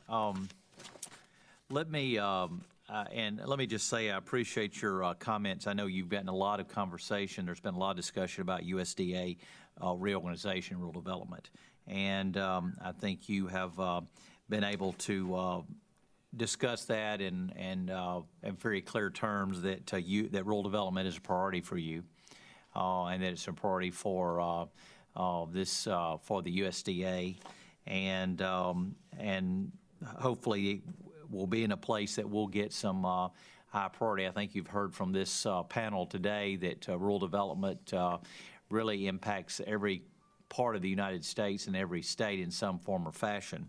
And we want to make sure that that person in your office that it takes care of rural development is reporting directly to you and has your ear. And so we thank you for the commitment that they will have your ear, because I think that is an important aspect. But one thing I would like to ask you on that, how will that reorganization that you're proposing with rural development, how will that impact the field office structure? My plans are that no effect at all. As I indicated, the 3 mission areas will have directors, as they've had, over the utilities there, over the community facilities, as well as the business and industry part. So all of those will have those same mission areas. Those directors will report to this assistant to the secretary, and we'll proceed that way. I know the 18 budget provides for some of those personnel reductions that you mentioned, and we're in the middle of evaluating that, how to deploy the resources. We had one visit this week over a person working remotely to process loans all over. So we do plan to use technology. There's nothing. One of the things I'm most proud about the rural development program, they've been pretty good bankers in their communities across, and we don't want to diminish that at all. And how we do that, the main issue on the reorg is that the infrastructure that supports that assistant secretary will not be diminished at all. The access and influence will be enhanced. Thank you, and for clarifying that, but let me just say the person that's going to be doing this rural development position, will they be accountable to Congress? Certainly, absolutely, and I will as well. Your first principle today of oversight and accountability, I'm an outcome-based kind of guy, and I will commit to you. I expect to be held accountable on the things I tell you here today and tell you in the future, and we'll be available for your questions and comments over any time you see us not producing what we tell you we're going to produce. Thank you. Mr. Bishop. Thank you very much, Mr. Chairman. I appreciate your questions on the McGovern-Dole Peace Program. I was going to go there, but I'll move to my second line of inquiry there with regard to the Undersecretary of Trade and Foreign Agriculture. The market access and foreign market development cooperative programs are both proposed for elimination in the budget. This is stunning considering that FES released a comprehensive study just 6 months ago that found that eliminating funding for those programs would decrease exports by an average of $14.7 billion annually. To bring it home a bit, the Market Access Program has generated much greater returns for the recent extraordinary growth of the U.S. pecan industry, which is, of course, Georgia's the largest pecan growing state, and its successes in expanding exports. Exports have been the engine of the pecan industry's growth. In 2014, for example, the industry exported 57% of its production. And the impact of our investments in the MAP program pays dividends with our balance of trade, with jobs in our rural communities, and in the growth of some of our larger communities, such as the Savannah Port. How can U.S. exports be effectively promoted without these programs? Where would smaller industries like the pecan industry turn without programs such as the MAP program? And what can we do to demonstrate to this administration the returns that we see from our investments in the MAP program?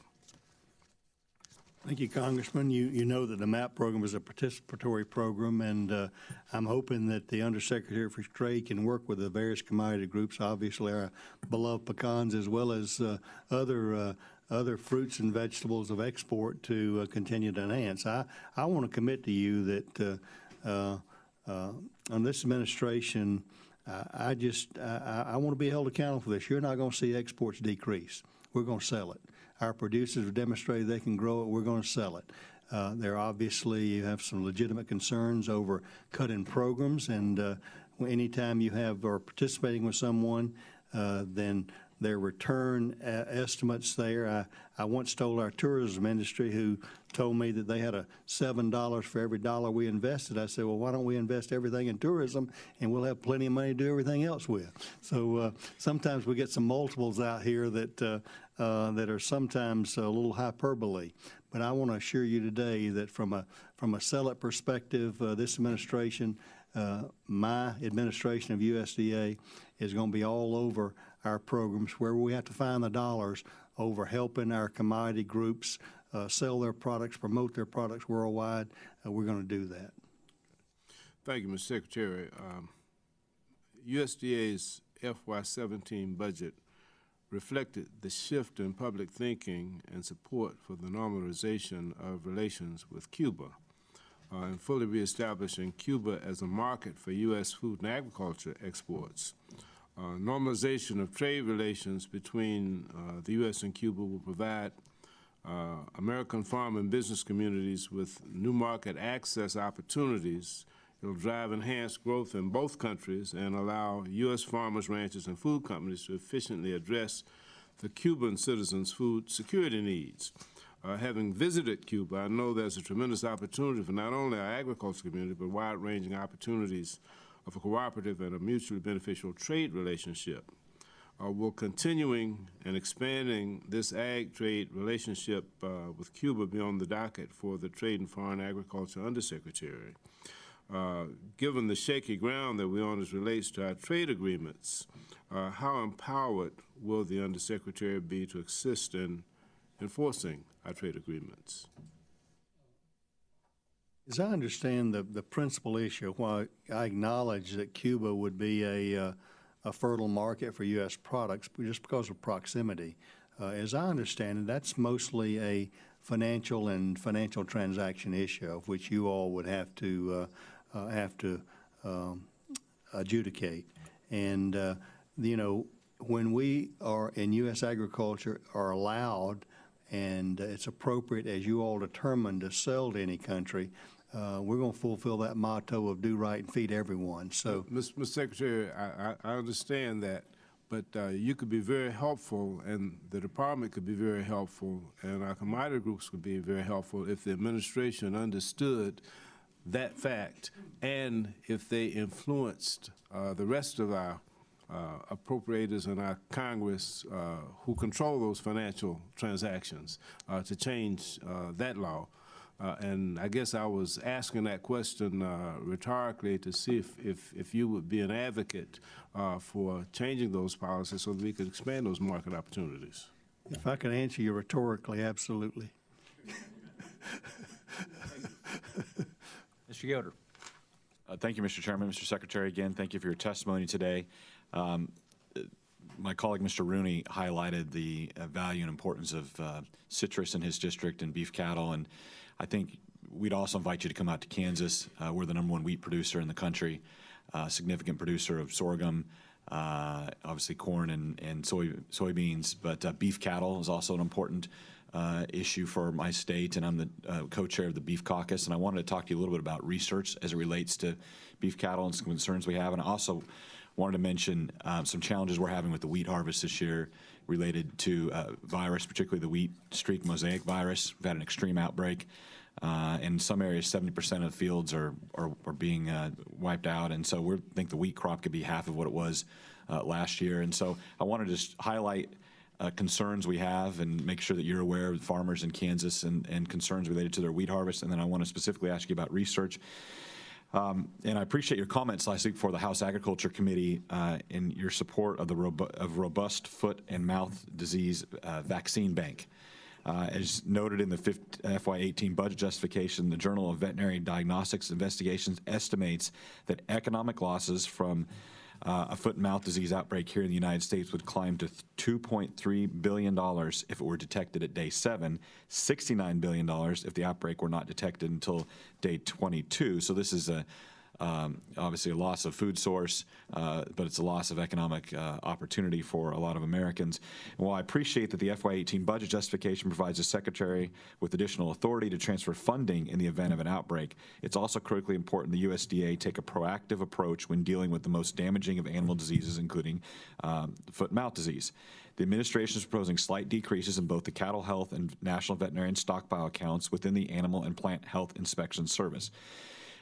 Could you explain to the committee how you prioritize this and how you'll look at it during your tenure as Secretary of Agriculture and the importance of funding research and keeping this the bank viable? Certainly the research, I think, is the fundamental reason, both basic and applied research, where we have such a bountiful supply of agricultural products today, whether it's wheat or sorghum or soybeans or even cattle and dairy. But the fact is, we are aware that the vaccine bank would be new appropriations, and as I've on record of supporting that, because from a veterinary perspective, I know that once that begins, and you have rightly indicated the economic harm that could come from that. We've seen some of that with BSE 14 years ago, just a small outbreak, how it damages. That's why we're hopefully just getting back into China now with our beef there, and it creates a fear worldwide. So from a market perspective, that's critical. And from a vaccine bank, just like avian influenza, if you don't get ahead of it, it can just ravage a whole industry. So that's why I would support the vaccine bank. That obviously had not been a previous appropriation and would be a new appropriation that you all could determine to do. Regarding the other research, be it Animal Plant Health Inspection Service or our ARS or those kind of things, while there may be some reductions, we're going to do everything we can to find better participation with our land grant universities as well as private industry over research, foundational research that makes for better information out here. I think the beauty of our whole system in agriculture, in fact, I made the statement, I believe if manufacturing had the same supported basic research, applied research, and extension service to convey that, I don't think we'd see the demise of the U.S. manufacturing industry. In fact, our agriculture is a bright spot in how that's developed over the last 75 years. Well, I certainly appreciate your prioritizing this research and your dedication to it. A lot of that great research happens in Kansas State University. Some of the best research in the world's happening there. And we know that's also the home of the National Bio and Agro Defense Facility, which is a critical tool that we're going to have to be prepared for any of these outbreaks. And we just want to make sure that commitment continues, and I appreciate your dedication to that. Even though you and Chairman Roberts beat out Georgia for that in-bath facility, I commit to use it for the benefit. Well, we're not trying to spike the football here or anything, but we appreciate you looking past that slight to Georgia and continuing your support of it. Thank you, Mr. Secretary. Thank you, Mr. Chairman. Ms. Pingree. Thank you, Mr. Chair. Thank you again, Mr. Secretary, and I appreciate all the time you're spending with us today. I'm going to be a little bit redundant, but I want to talk about a couple more programs. Trade is also important to my state, so I think we appreciate your emphasis on that. We hate to have a blueberry challenge here, but we do actually have the best tasting blueberries in the country. Our wild blueberry crop is about 100 million pounds a year, and trade with China is important to us. So we commend our colleagues to try our blueberries someday, but it's also one of the ways that between our fishing industry and our agriculture industry we care deeply about trade. Mr. Young mentioned in this same conversation about opening more markets, and trade was one of them, but I guess I want to look at that in a different way, in a sense that, back to my original point about there are opportunities as well for organics as a department priority. I mentioned that it was about $50 billion in sales. There's a shortage in a lot of organic commodities today. So one of the reasons we have these trade questions going on the import side and whether or not those are certified organic products coming in is because we're importing more and more. We don't do a very good job of tracking that, and I'd like to see the department do a better job so we had an understanding of that. And also so we could calculate the missed opportunities for our American farmers. We shouldn't be buying commodities from outside the country if there are opportunities to grow more in this country. And I think having better information about that, better tracking, and better oversight of the certification that goes on. And some of those programs, as I mentioned before, like the National Organic Program that does certify the certifiers, does regular audits so we know what's going on, but also helping people make that transition. It's not always an easy thing to do, but many farmers are very satisfied when they're able to do that. So I'd like to hear again about your commitment to that. I know Mr. Bishop question about not filling some of these vacancies because there are 3 vacancies in that program, and that is justified as the cut in that program. I hope you'll tell me either that you'll guarantee to fill those vacancies or that you'll be willing to at least consider it at this point.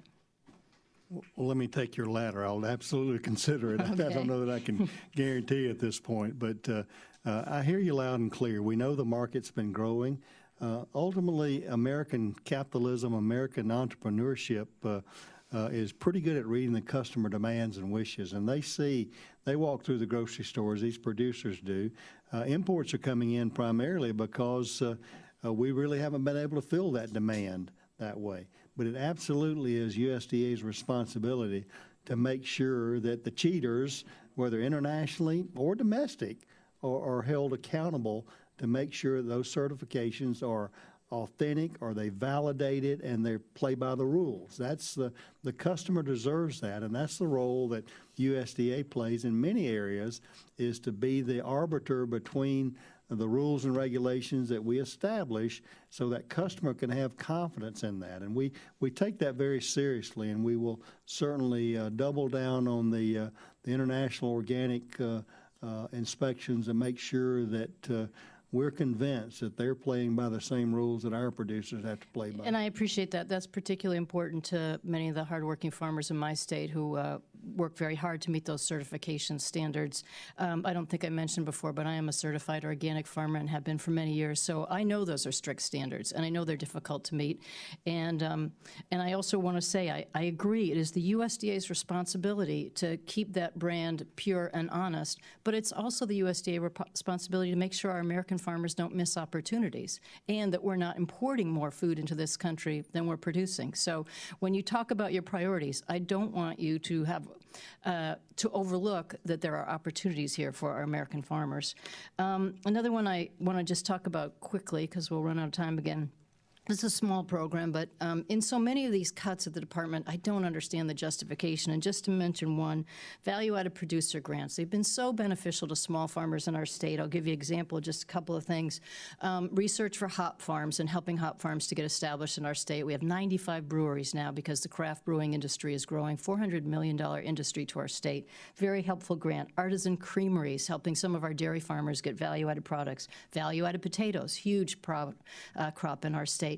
So this was said it was a duplicative program. How can you justify calling it a duplicative program? I don't see anywhere else farmers are going to go to get those same grants and opportunities.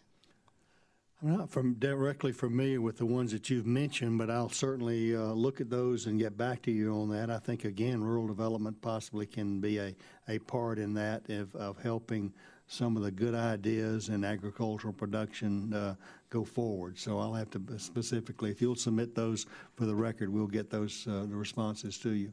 I will, and I'll also submit something about SARE, which is farmer-based research, also zeroed out in this budget because it said there were other opportunities. I know you're a strong proponent of research, and I've heard you talk about that today, but there aren't other opportunities that are farmer-directed. It's been very well used in my state and in other places around the country. It said in the justification that there would be increases to extension or REI to cover this. No, actually, it said this could be covered under extension or OREI. So I just know you'll be very excited to see my bill that doubles the spending at OREI because I think that's a great place to put some funds. And if we're going to zero out SARE, we're going to need that money. Mr. Palazzo. Mr. Secretary, crop insurance was mentioned earlier, and expectantly, farmers are very concerned about attempts by the administration to cut away this safety net program. And I just wanted to reference back to, in 2011, the USDA called premium assistant caps ill-advised because it would impact certain types of farmers in certain regions particularly hard. Specifically, they talked about the cap hitting high-value crop producers, such as specialty crop producers, and high-risk areas the hardest.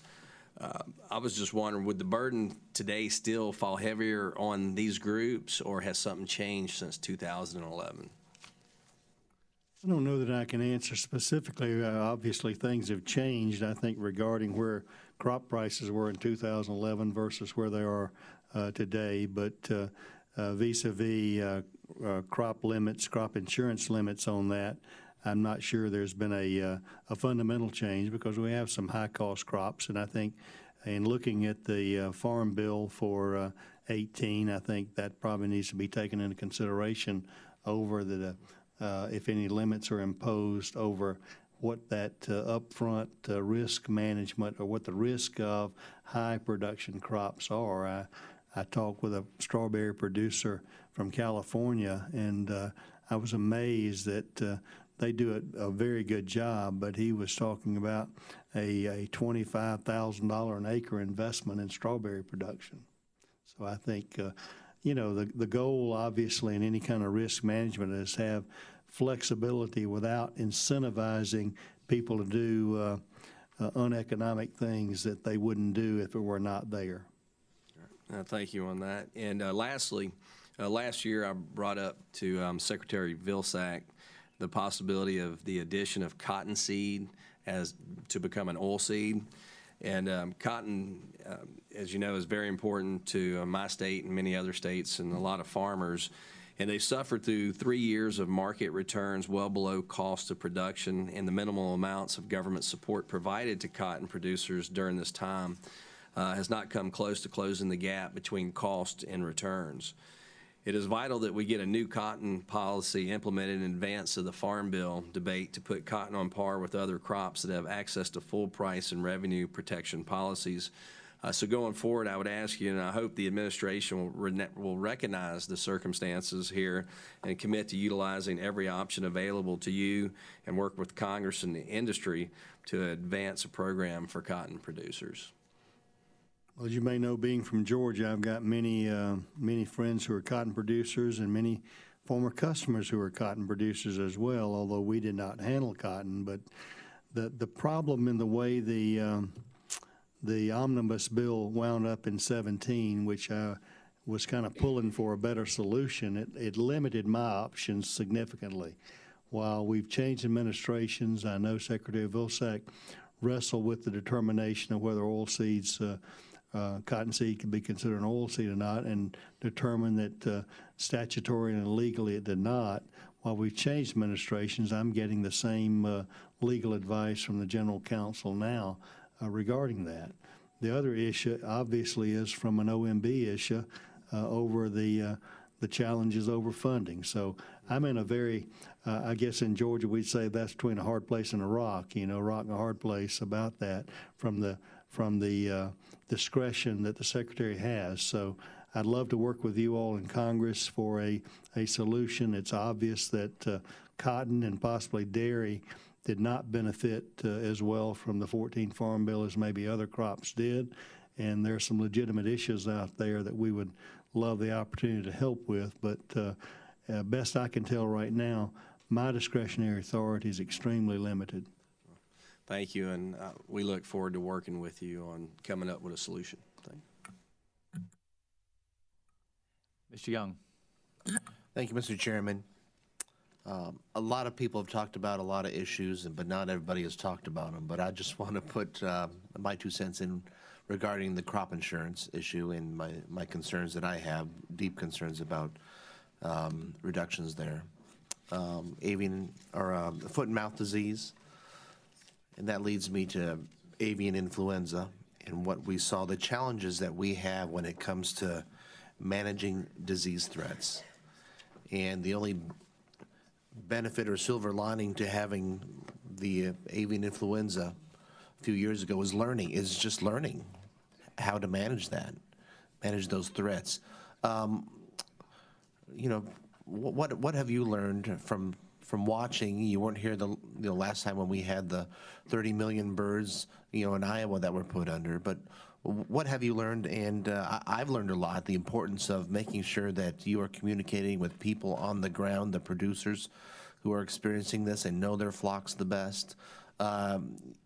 Any looking back at lessons learned on that and where to go from here regarding managing disease threats?